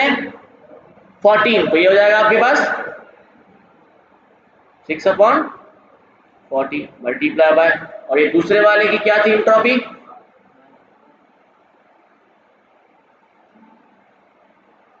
तकरीबन आपके पास, फॉर एग्जाम्पल मैं यहाँ पे कह रहा हूँ 0.049 बचती है फॉर एग्जाम्पल, ठीक है। ये आपके पास वैल्यू आ रही है। क्या भाई? इधर देखो H of S मतलब जो फर्स्ट फीचर है आपका, इसकी एंट्रोपी निकाली थी ना हमने 0.94, ये आ गई। फिर सम किया हमने, तो फिर जाहिर सी बात है आपने 2 स्प्लिट किए ना, 3 स्प्लिट होते तो 3 होते, 4 स्प्लिट होते 4 होते, 5 स्प्लिट होते 5 होते, कितने भी स्प्लिट है आपके पास। यहाँ पर आपके पास 2 स्प्लिट है फॉर एग्जाम्पल, तो दोनों को प्लस करो। यहाँ पे क्या लिखा हुआ? सम ऑफ ऑल, ठीक है, where V equals to value.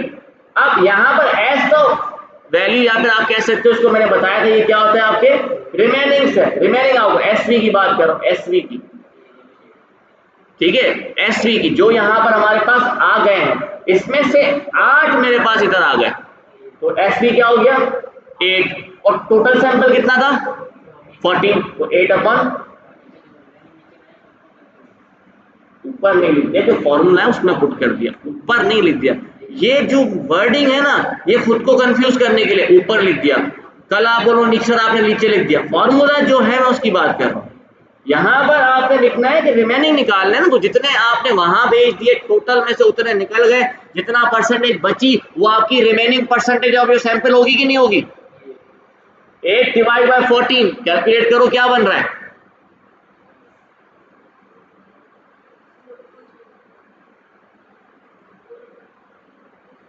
Point से बताओ। 0.57 मतलब 57% आपके पास आ चुका है, बाकी रिमेनिंग है। ऐसे ही है ना, टोटल 15 थे ना आपके पास, उसमें से 8 निकल गए, इसका मतलब 57% आपका एक तरफ चला गया, एक स्प्लिट में चला गया, बाकी का दूसरे स्प्लिट में चला गया। तो यही तो हमें रिमेनिंग फाइंड आउट करना था, ये क्या है। ठीक है, यहां पर आपके पास आ गया। दूसरा हमने देखा कि सेकंड वाला क्या था, ये इसमें आपके पास कितने आ गए, 6, टोटल कितने 14। ये और इसकी एंट्रोपी भी हमने निकाली थी, एंट्रोपी क्या थी 1। ये देखो इसके साथ मल्टीप्लाई बाय, ये लो ऐसे लिख समझोगे क्या, अब सही है। तो ये मल्टीप्लाई भी तो करोगे उसके साथ, तो पहले एक का एंट्रोपी फिर दूसरे की एंट्रोपी, दोनों को हमने प्लस कर दिया।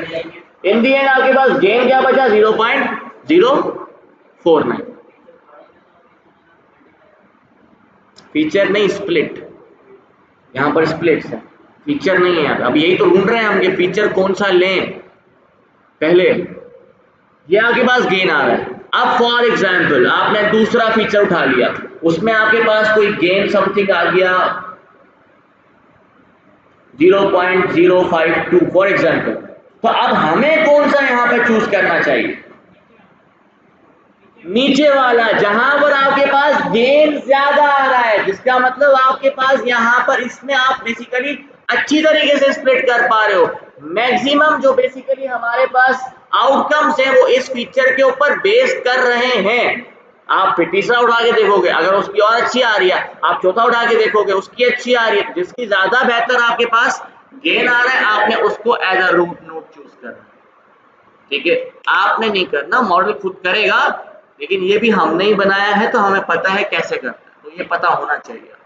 अब इसको मैं सिंपली पहले हम अप्लाई करके देखते हैं, यूटिलाइज करके देखते हैं किसके अंदर, हमारे पाइथन कोड के अंदर। बहुत सिंपल है, इतना कोई मुश्किल नहीं है, मैंने लास्ट टाइम भी करना था लेकिन टाइम हमारे पास नहीं था।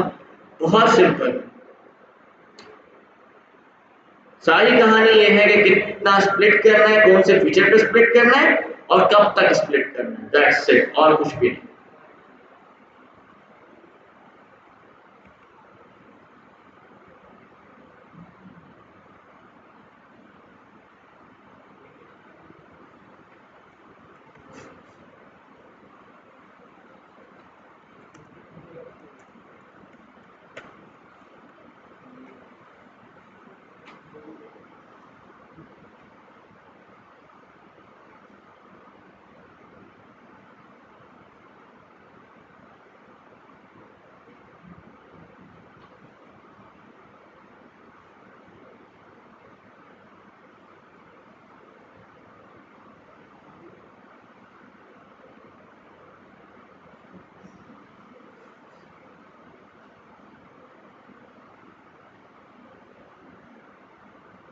नाउ लेट मी एक्सप्लेन, मैंने यहाँ पर कुछ स्प्लिट्स किए थे ताकि आप लोगों को इजीली समझ में आ जाए, लेकिन चलें इसको हम देखते हैं। सबसे पहले मैं इंपोर्ट कर लेता हूँ कुछ चीजें यहाँ पर। एक चीज है, अच्छा एक चीज है, यहाँ पर हमारे पास दो टॉपिक्स आ जाते हैं, एक होता है पोस्ट प्रूनिंग, एक होता है प्री प्रूनिंग। ठीक है, पोस्ट प्रूनिंग प्री प्रूनिंग का मकसद क्या होता है कि basically whenever we are creating a decision tree, हमारे पास कुछ पैरामीटर्स हैं, जिसको मैंने बताया था ना आपको, हाइपर पैरामीटर ट्यूनिंग हम जो करते हैं। ठीक है, पैरामीटर्स हमारे पास होते हैं, अगर आप पहले से ही पैरामीटर डिसाइड करके देते हो और उसके हिसाब से आपके पास रिजल्ट्स आ रहे हैं, that is your pre pruning. अगर आप पहले आउटपुट ले लेते हो फिर बाद में सोचते हो कि नहीं यार इसका आउटपुट अगर ऐसा आ रहा है तो उसको अगर हम पैरामीटर ये चेंज कर देंगे तो उसका आउटपुट चेंज हो जाएगा, तो उसको हम कहते हैं पोस्ट प्रूनिंग। मतलब जो बाद में आप उसके पैरामीटर्स के ऊपर चेंजेस कर रहे हो या फिर आप प्ले कर रहे हो विद द पैरामीटर्स। ठीक है, हाइपर पैरामीटर बहुत ज्यादा जरूरी है, हाइपर पैरामीटर में, क्योंकि इसी के ऊपर डिपेंड करता है आपकी रिजल्ट्स और डिसीजन। ठीक है, सिंपली पहले हम क्रॉस प्रूनिंग की बात कर रहे हैं। प्रू प्रूनिंग आप लोगों को पहले से ही पता है, मैं थोड़ा सा एक्सप्लेन कर दूंगा कैसे काम करती है, क्योंकि आप लॉजिस्टिक रिग्रेशन के अंदर भी करते हुए आए हो, आपने ये रिग्रेशन भी अप्लाई किया है, कैसे वो भी हम बताता हूँ। पहले हम यहाँ पर बात करते हैं, मैं सिंपली इंपोर्ट कर लेता हूँ कुछ लाइब्रेरीज यहाँ पर, आप भी मेरे साथ करते रहे ताकि आप लोगों को भी समझ में भी आए और प्रैक्टिस भी होती रहे। सबसे पहले हमें क्या है, इंपोर्ट numpy, जो हमने numpy इंपोर्ट कर दिया, एज np आपके पास आ गया। उसके अलावा हमने इंपोर्ट कर दिया जो कि ज्यादा जरूरी चीजें हैं, जैसे कि pandas मुझे चाहिए था एज dd, उसके अलावा मुझे चाहिए था मैटप्लॉटलिब चाहिए मुझे,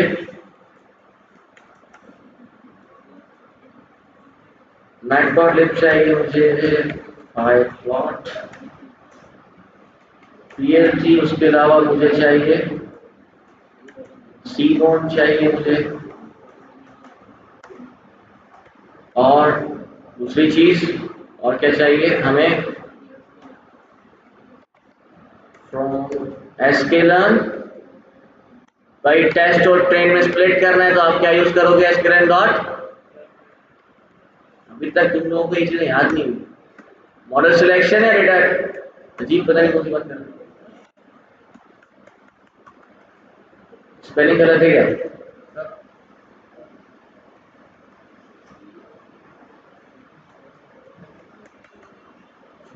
सिलेक्शन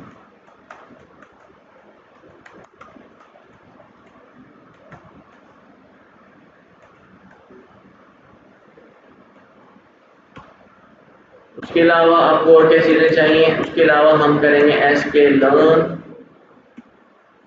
डॉट ट्री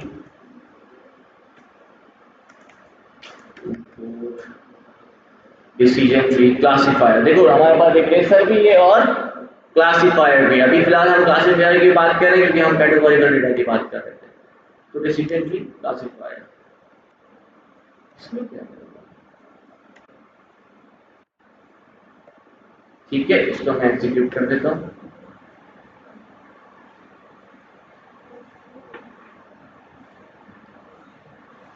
एक और चीज हमने डेटा सेट चाहिए, तो मैं यहाँ पर डायरेक्ट आईआरएस से डेटा सेट उठा लेता हूँ, या आईआरएस से उठाता हूँ, एसक्यूएल से उठा लेता हूँ, तो हमारे पास आसानी हो जाएगी।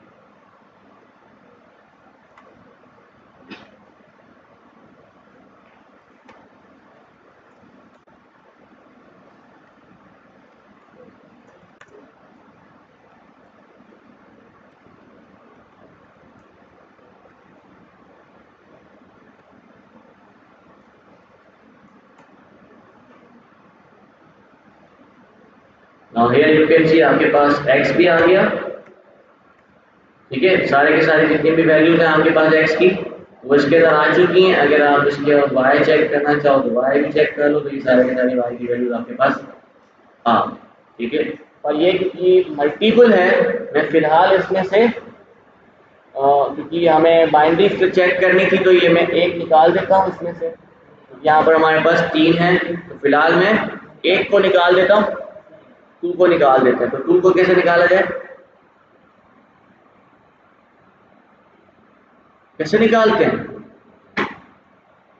ऐसे निकालना चाहो वैसे निकाल सकते हो, ऐसे नहीं निकालना चाहते फॉर एग्जांपल तो आप यहाँ पर cbond से भी तो निकाल सकते थे।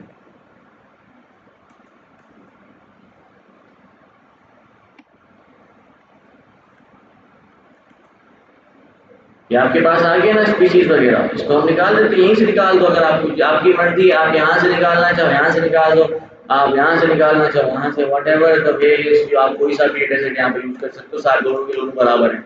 एसएनएस से यूज करोगे आईआरएस तो वो भी सेम ही रिजल्ट देगा, वही सेम वैल्यूज उसके अंदर भी। आप अपना sklearn से लेकर आते हो वो भी है। sklearn में बस एक ये फायदा हो जाता है कि पहले से आपके पास मैपिंग हुई भी होती है, यहाँ पर आपको मैपिंग बाद में करनी पड़ेगी, सिंपल। लेकिन हाँ एक चीज है, sklearn से जो आप लेते हो तो उसमें आपके पास एक कंप्लीट मैप आता है जिसमें टारगेट वैल्यू अलग होती है और आपका डेटा अलग होता है। ठीक है, जब आप यहाँ से उठाओगे तो यहाँ पे सारी चीजें एक साथ है। ठीक है, तो ये भी है एक चीज। तो अगर मैं ऐसे कर लेता हूँ कि भाई डेटा सेट, फिलहाल मैं इसी का यूज कर लेता हूँ।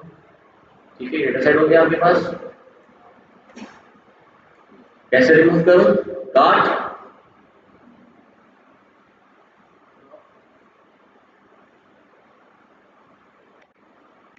अफसोस की बात, बहुत अफसोस की बात।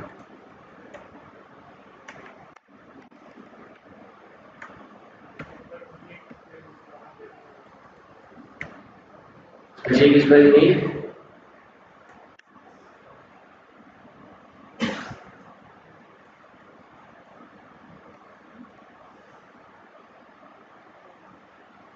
चीज है। फॉर एग्जाम्पल मैं इसमें से फेटोसा निकाल देता हूँ।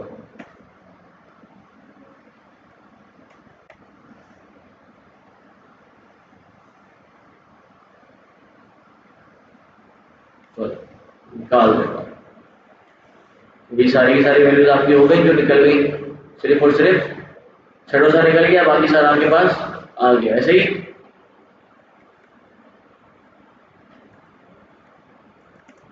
ये आपके पास वैल्यू डेटा सेट में चेंज हो गई। अब डेटा सेट डॉट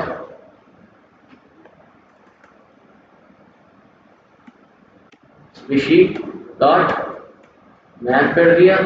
मैप में बता दो आप मुझे क्या है वैल्यू इसकी।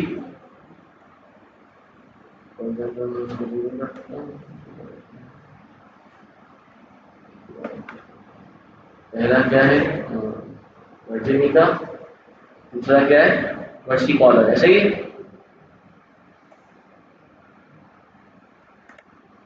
खामोश क्यों हो रही है ये तो बताओ। निकालना है ना तो निकालू कैसे, मैं तो मैप कर रहा हूँ, मैप करना भी नहीं आ रहा क्या, तो फिर मसला क्या है।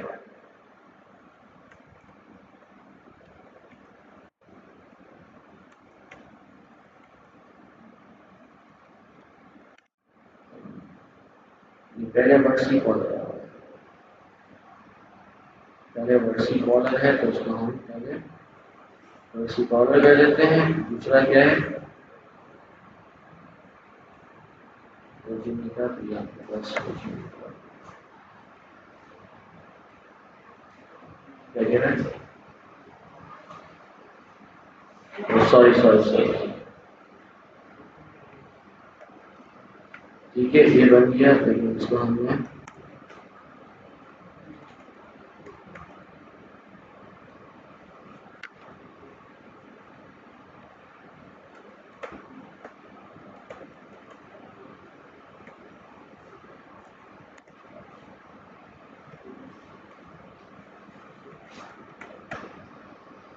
ठीक।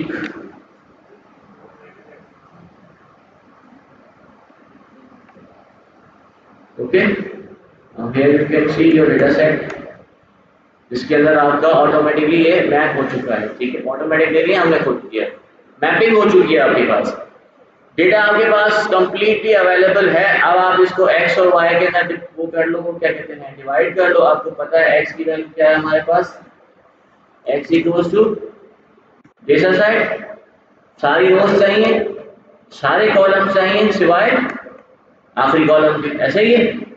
दूसरा y, इसमें क्या चाहिए हमें डेटा सेट का, सारी रोज चाहिए लेकिन सिर्फ और सिर्फ लास्ट कॉलम चाहिए, ऐसे ही है। तो x और y आपके पास अलग अलग आ गया, आप चाहे तो उसको चेक कर सकते हैं। क्या कह रहा है,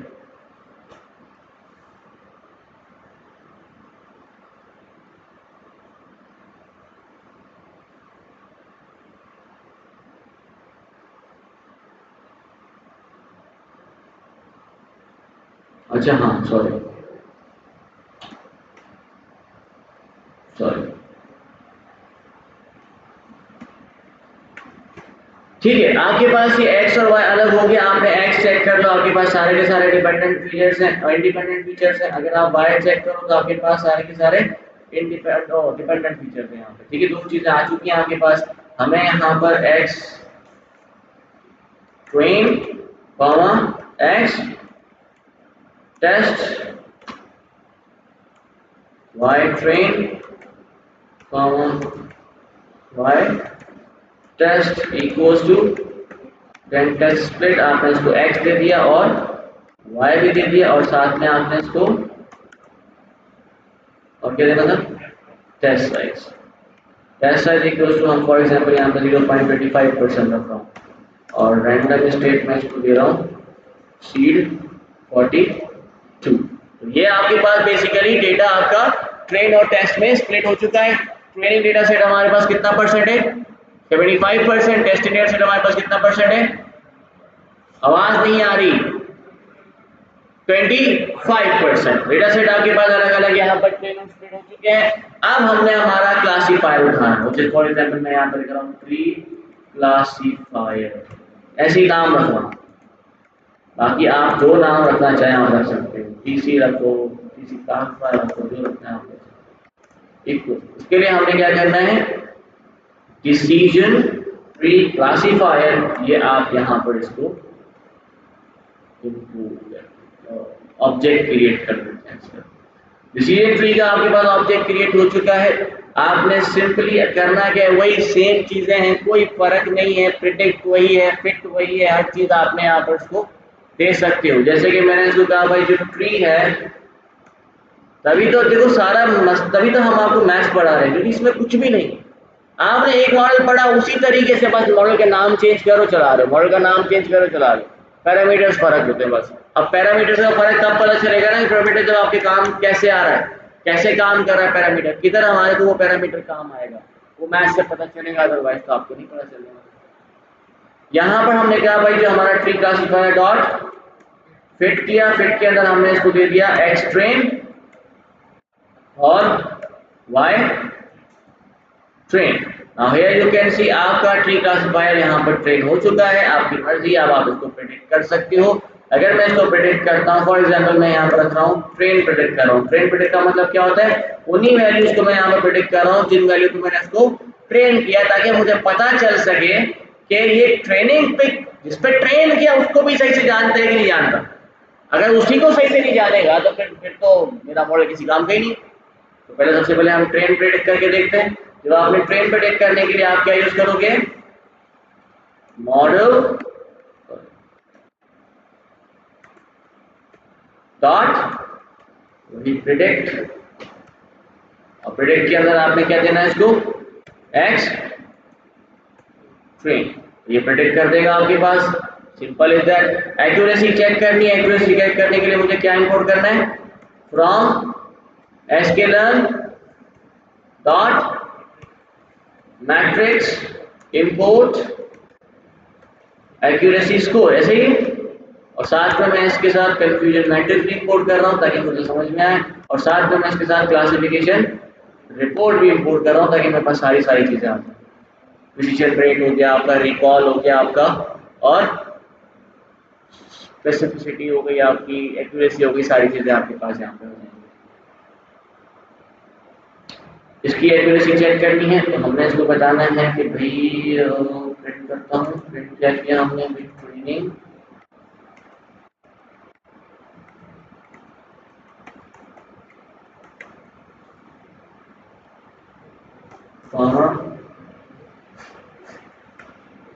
एक्यूरेसी स्कोर। सबसे पहले इसको एक्चुअल वैल्यूज आप प्रोवाइड करोगे। एक्चुअल वैल्यूज क्या थी? वाई ट्रेन, और प्रेडिक्टेड वैल्यू क्या है? Train predict. Now here you can see accuracy कितनी आ रही है आपके पास? 100% आपके पास आ रही है। ठीक है, इसी तरीके से अच्छा ये तो 100% आ रही है, पर इसको ओवरफिट भी तो हो सकता है। एक कॉन्सेप्ट है ना, एक प्रॉब्लम है कि सर डिसीजन ट्री ओवरफिट हो जाता है, बड़ी आसानी से हो जाता है वो। ठीक है, तो ये ओवरफिट भी तो हो सकता है। तो उसके लिए सबसे पहले मैं दोबारा एक और को चेक करता हूँ, which is your testing accuracy, ताकि हमें ओवरफिटनेस समझ में आ जाए।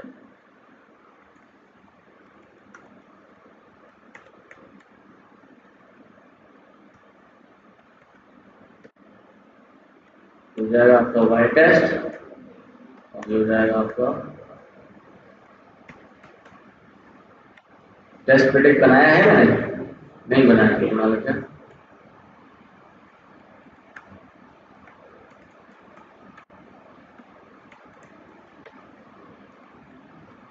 एक्स टेस्ट, ठीक है।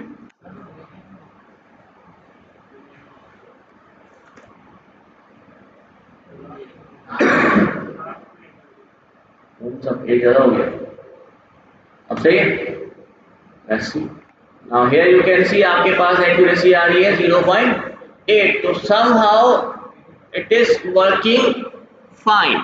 ठीक है, बहुत अच्छा काम नहीं कर रहा पर still it is working fine, सही काम कर रहा है, ठीक है, ओके, कोई इतना बड़ा मसला नहीं। लेकिन इसको थोड़ा सा मैं विजुलाइज करना चाह रहा हूँ, वो ट्री देखना है मुझे। क्या मैं वो ट्री देख सकता हूँ कि वो ट्री बनता कैसे है? अगर आपको ट्री देखना है तो उसके लिए आप इंपोर्ट करोगे, import scalar,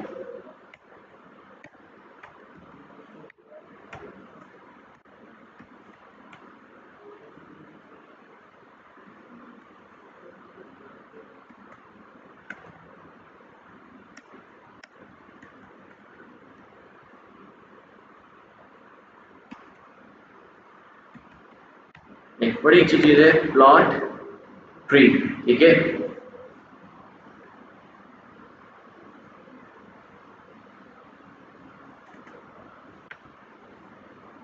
now here you can see, जैसे मैंने इसको हमारा क्लासिफायर दिया, इसने उसको बेसिकली यहाँ पर पूरा का पूरा विजुलाइज करके आपको दिखा दिया। डेटा छोटा है इसलिए आपको नजर आ रहा है, डेटा बहुत बड़ा होता है, ये बहुत बड़ा ट्री बनता है, बहुत ज्यादा बड़ा ट्री बन जाएगा। ठीक है, तो छोटा है तभी मैं विजुलाइज कर रहा हूँ ताकि आपको नजर आए। थोड़ा सा मैं इसको और बड़ा कर देता हूँ ताकि इजीली हमें समझ में आए। PNG dot figure,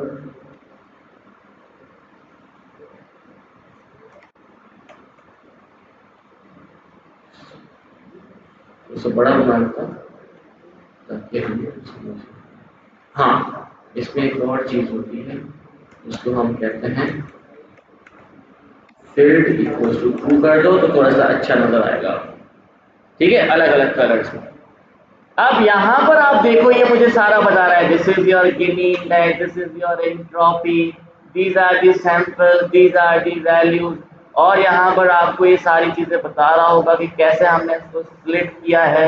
ये सारी चीजें आ रही हैं। देखो यहाँ पर कोई लीफ नोड नजर आ रहा है आपको, ये रहा आपका लीफ नोड। यहाँ पर आप देख सकते हो आपका गिनी इंडेक्स क्या बन रहा है, 0, as I already told you कि जैसे कि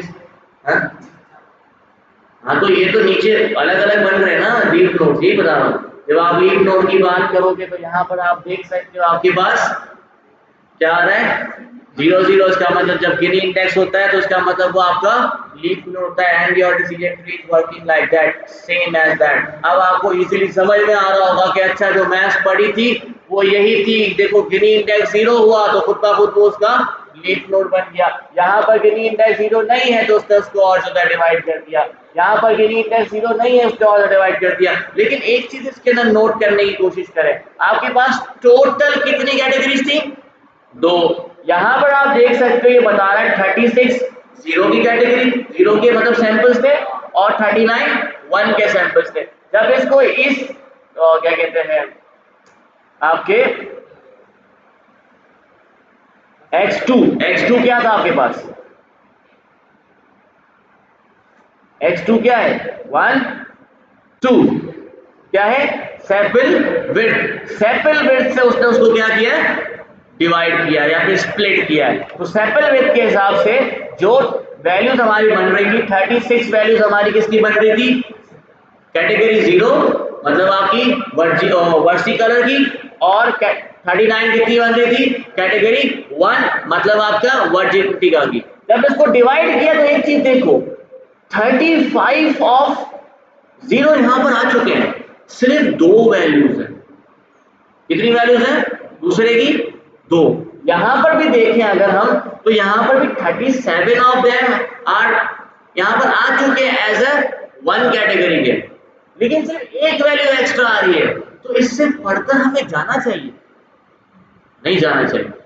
तभी तो ये क्या कर रहा है, ओवर फिटनेस दिखा रहा है, और नहीं तभी ये ओवर फिटनेस दिखा रहा है क्योंकि ये उसको और ज्यादा बार बार कर रहा है। तो अगर हम इसको यहीं पर स्टॉप करें, this is the depth of it, depth of the tree, root 1 depth, 2 depth, 3 depth, 4 depth, ऐसे ये क्या जा रहा है, डेप्थ में जा रहा है और ज्यादा, तो ये आपकी हो गई सेकंड डेप्थ। ठीक है, तो अगर मैं इसको सेकंड डेप्थ पे स्टॉप कर दूं तो वो फायदा है मेरा। तो हम क्या करते हैं, ऊपर जाते हैं, यहाँ पर जाके हमारा पैरामीटर चेंज कर देते हैं। इसमें एक पैरामीटर होता है, इसका नाम होता है मैक्स डेप्थ। हमने कह दिया 2 कि भाई 2 पे बस वहीं पे स्टॉप कर दो। मैक्सिमम डेप्थ आपकी 2 होनी चाहिए। वापस चला है, वापस चला है, वापस चला है, वापस चला है। अब देखो एक्यूरेसी चेंज हो गई और टेस्टिंग एक्यूरेसी भी चेंज हो गई। This is hyper parameter tuning. जब आपने डिफॉल्ट यूज किया था आपकी टेस्टिंग एक्यूरेसी खराब आ रही थी, अब आपके पास टेस्टिंग एक्यूरेसी अच्छी आ रही है। यहीं पर आपने नीचे गए, हम दोबारा से इसको करते हैं। Now here you can see ये यहीं पर ही स्टॉप हो गया। ठीक है, ये 2 पे चला गया। अगर मैं 1 करूंगा तो वो यहाँ पे रुक जाएगा। ये बस ने यहाँ पर ले गया, चलो कोई मसला नहीं। सिर्फ ये 2 वैल्यू, अब देखो इसमें से 3 वैल्यू इसने क्या किया, इधर आई है, इधर भी टोटल 3 वैल्यूज आई हैं। इसमें ये जो आपका इनप्योर स्लिप था, इसमें सिर्फ 3 वैल्यूज आई हैं, तो कोई मसला नहीं है। टोटल डेटा में से छोटी सी वैल्यूज है, कोई इसमें इशू नहीं आता। लेकिन अगर आप और कम करना चाहो कर सकते हो उसको, जैसे कि मैंने इसको 2 किया, आप इसको कर दो 1, तो 1 कर देते हैं। कामयाब का कामयाब अच्छा, 1 कर दो, एक्यूरेसी चेंज हो गई और ये आपका 1 डेप्थ यहाँ पर स्टॉप हो चुका है। ठीक है, तो ये देखो अब आपका यहीं पर स्टॉप हो गया। तो जितनी डेप्थ आपने देखा, डेप्थ 2 पे मेरे पास अच्छा रिजल्ट आ रहा था, क्योंकि इसके अंदर मेरे पास टेस्टिंग का एक्यूरेसी अच्छी नहीं आ रही, 80% आ रही है। अगर मैं इसको डेप्थ 2 ही रखा तो मेरे पास एक्यूरेसी बहुत अच्छी आ रही थी।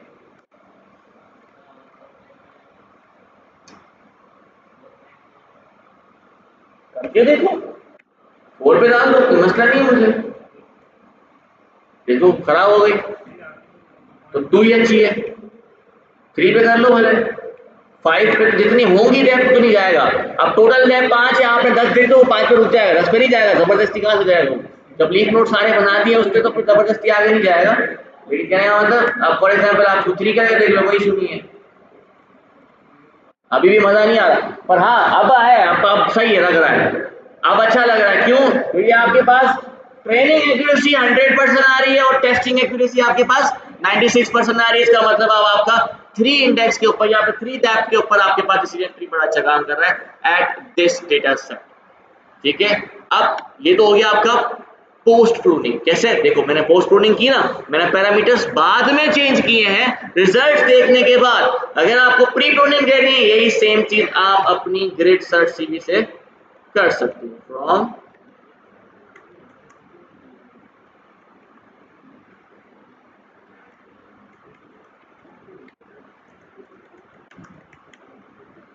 ग्रिड सर्च सीवी आप इंपोर्ट कर लें, ये बड़ा पिक्चर, ग्रिड सर्च सीवी आप इंपोर्ट कर लें और ग्रिड सर्च सीवी से आप यहां पर अपनी प्री प्रूनिंग क्या है। तो ये पिछले 4 हफ्तों से तुम ग्रिड सर्च सीवी पढ़ नहीं रहे थे, जो अभी तुम मुझसे पूछ रहे हो क्या है। हाइपर पैरामीटर ट्यूनिंग करते कैसे हैं? जो नए हैं, मैं तो आप लोग शायद अभी आए हो, आप लोगों को नहीं पता ग्रिड सर्च सीवी क्या है। थोड़ा सा बता देता हूं मैं आपको, अभी सुन ले। देखिए ग्रिड सर्च सीवी बेसिकली हम क्या करते हैं, ये जो पैरामीटर्स आपने ऊपर सेट किए हैं बाद में, आप पहले ही उसकी अलग अलग क्वांटिटीज वैल्यूज इसको दे देते हो और इसको बोलते हो कि अब आप इसको ट्रेन करो इन सारे पैरामीटर्स के ऊपर। ठीक है, फॉर एग्जांपल मैं यहाँ पर पैरामीटर आपको बना के एक छोटा सा बना के दिखाता हूँ। मैंने इसको कहा भाई पैरामीटर बनाता हूँ, एक वेरिएबल बनाता हूँ पैरामीटर का, पैरा का बना देता हूँ। ठीक है, मैंने इसको कर दिया ये डिसीजन मतलब डिक्शनरी, और इसके अंदर उसको मैंने बता दिया कि कौन सा पैरामीटर चेंज करना है मुझे, मैक्स डेप्थ मुझे चेंज करना है। ठीक है, और इसकी वैल्यू मुझे क्या रखनी है, 1 से लेकर 1 रखो, 2 रखो, फिर 3 रखो, 4 रखो, 5 रखो, 6 रखो, 7 रखो, 8 रखो, 9 रखो और 10 रखो। ठीक है, ये मैंने इसको अलग अलग मैक्स डेप्थ दे दी। अब आपको वरना क्या करना पड़ता, पहले एक, फिर दूसरे पे, फिर तीसरे पे 1। डेटा सेट छोटा था, जल्दी आपके पास रिजल्ट आ रहा था। जितना बड़ा डेटा सेट उतना ज्यादा आपके पास टाइम लगेगा आपको। ठीक है, अब मैंने इसको इतने सारे दे दिए हैं, ये टाइम खा जाएगा और नमाज का टाइम हो गया। मैं इसको थोड़ा सा 8 पे कर देता हूँ। ठीक है, ताकि आप लोगों को समझ में आ जाए। ये आपके पास पैरामीटर्स बनने, हमने क्या किया, एक अपना क्लासीफायर यहाँ पे मैं टीसी के नाम से लिख रहा हूँ, which is your sorry season tree. Decision tree classifier मैंने यहाँ पर इंपोर्ट कर दी, उसका नया ऑब्जेक्ट बना दिया है। साथ में मैं यहाँ पर हमारा ग्रिड का भी एक ऑब्जेक्ट बना लेता हूँ। उसके लिए मैंने कह दिया भाई ग्रिड सर्च सीवी सिंपल। अब इसके अंदर हम बता देंगे इसको कि मुझे कौन सा क्लासीफायर चाहिए, जिसको हम कहते हैं एस्टीमेटर, या फिर आप डायरेक्टली भी यहाँ पर लिख सकते हो, वरना एस्टीमेटर इक्वल टू फलाना भी लगा सकते हो। मैं यहाँ पर लिखता हूँ हमारा टीसी, साथ में हम इसको कहेंगे पैरामीटर ग्रिड। पैरामीटर ग्रिड में हम इसको प्रोवाइड करते हैं हमारे पैरामीटर जो हमने ऊपर सेट किए ये वाले, ठीक है। इसको हम कहते हैं हाइपर पैरामीटर। पैरामीटर्स आपने दे दिए, उसके अलावा हमारे पास एक और चीज उसको हम कहते हैं CV, which is basically cross validation, जो मैंने लास्ट क्लास में आप लोग थे तब मैंने करवाया था। क्रॉस वैलिडेशन क्या होती है कि आप एक डेटा सेट को अलग अलग तोड़ के फिर बनाते हो। ये जरूरी होता है, छोटा डेटा सेट है तो उसके लिए बहुत अच्छा है, ताकि रैंडमली हमारे पास अलग अलग रिजल्ट्स आते जाए और इन दी एंड आपके पास एक एवरेज रिजल्ट आ जाए। तो ये क्रॉस वैलिडेशन बहुत जरूरी है। तो क्रॉस वैलिडेशन यहाँ पे हमने लिख दिया 5, तो इसका मतलब वो 5 में डिवाइड करके उसके 5 टुकड़े बना देगा। और अगर आप इसमें रैंडम स्टेट देना चाहें वो दे सकते हैं, फिलहाल मैं इतना ही दूंगा। अब आपका ग्रिड तैयार है। सिंपली आपने करना है कि आपने ग्रिड को फिट करें, ट्रेन करें। आपने फिट किया और फिट में हमने इसको दे दिया हमारा X train comma Y train, ये हमने रन कर दिया। आपका मॉडल ट्रेन हो चुका है। अब मुझे ये चेक करना है कि मेरा जो ये भी ट्रेन हुआ है यहाँ पर सबसे अच्छे पैरामीटर्स कौन से थे। फॉर एग्जाम्पल तो मैं सिंपली क्या करूंगा, हमारे ग्रिड के पास जाऊंगा, ग्रिड को कहूंगा best parameters, these will provide you कि अगर मैक्स डेप्थ आपकी 4 होगी तो बेस्ट आएगा। क्यों? क्योंकि आपको पता है 4 के ऊपर 100% एक्यूरेसी दे रहा था ट्रेनिंग में, टेस्टिंग भी नहीं दे रहा था, ट्रेनिंग में दे रहा था, ठीक है। तो इसी तरीके से आप इसको और अच्छी तरीके से परफॉर्म कर सकते हो। आप इसको बाद में प्रिडिक्ट भी करवा सकते हो, भाई प्रिडिक्ट करवा दो आप इसके साथ ग्रिड डॉट प्रिडिक्ट करवाओगे तो ये प्रिडिक्ट भी कर देगा आपको। और इसको हमने दे दिया फॉर एग्जाम्पल, तो ये प्रिडिक्ट कर देगा। ये सारी वैल्यूज आपके पास आ गए। आप चाहो तो इस ग्रिड को विजुलाइज भी कर सकते हो, आप चाहो तो इस ग्रिड के ऊपर काम कर सकते हो। This is called pre pruning, जिसमें आप पहले से ही पैरामीटर्स को क्या कर रहे हो, सेट कर रहे हो या बता रहे हो, और उसके ऊपर आप ये चेक कर रहे हो कि मल्टीपल रिजल्ट्स कौन से आते हैं और बेस्ट पैरामीटर्स कौन से हैं। इसके साथ आप एक और चीज भी ऐड कर सकते हो यहीं पर ही। फॉर एग्जांपल अगर मैं यहाँ पे लिख देता हूँ स्कोरिंग, स्कोरिंग के अंदर आपके पास एक वैल्यू है जिसको कहते हैं एक्यूरेसी। यही स्पेलिंग है देखो, ठीक है। अब मुझे अगर इसकी एक्यूरेसी चाहिए होगी तो मुझे ये एक्यूरेसी भी निकाल के दे देगा, डॉट बेस्ट स्कोर, तो आपके पास 94.6, ठीक है।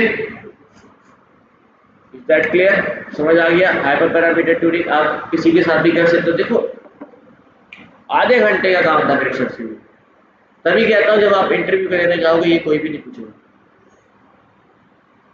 सीखने के लिए भी आधा घंटा लगा, करना कुछ भी नहीं है। मॉडल बनाया, ऑब्जेक्ट बनाया, ऑब्जेक्ट को फिट ट्रेन किया, ऑब्जेक्ट से प्रेडिक्ट किया, ट्रेन किया, प्रेडिक्ट किया, बात ही खत्म। पूरी की पूरी रिसर्च हो जाती है जल्दी। पीछे का मॉडल पता होगा काम कैसे कर रहा है तो इंटरव्यू में जवाब दे पाएंगे, वरना इंटरव्यू में हम ऐसे ही बैठे रहेंगे, ठीक है। आप नमाज पे जा सकते हो आज के। अब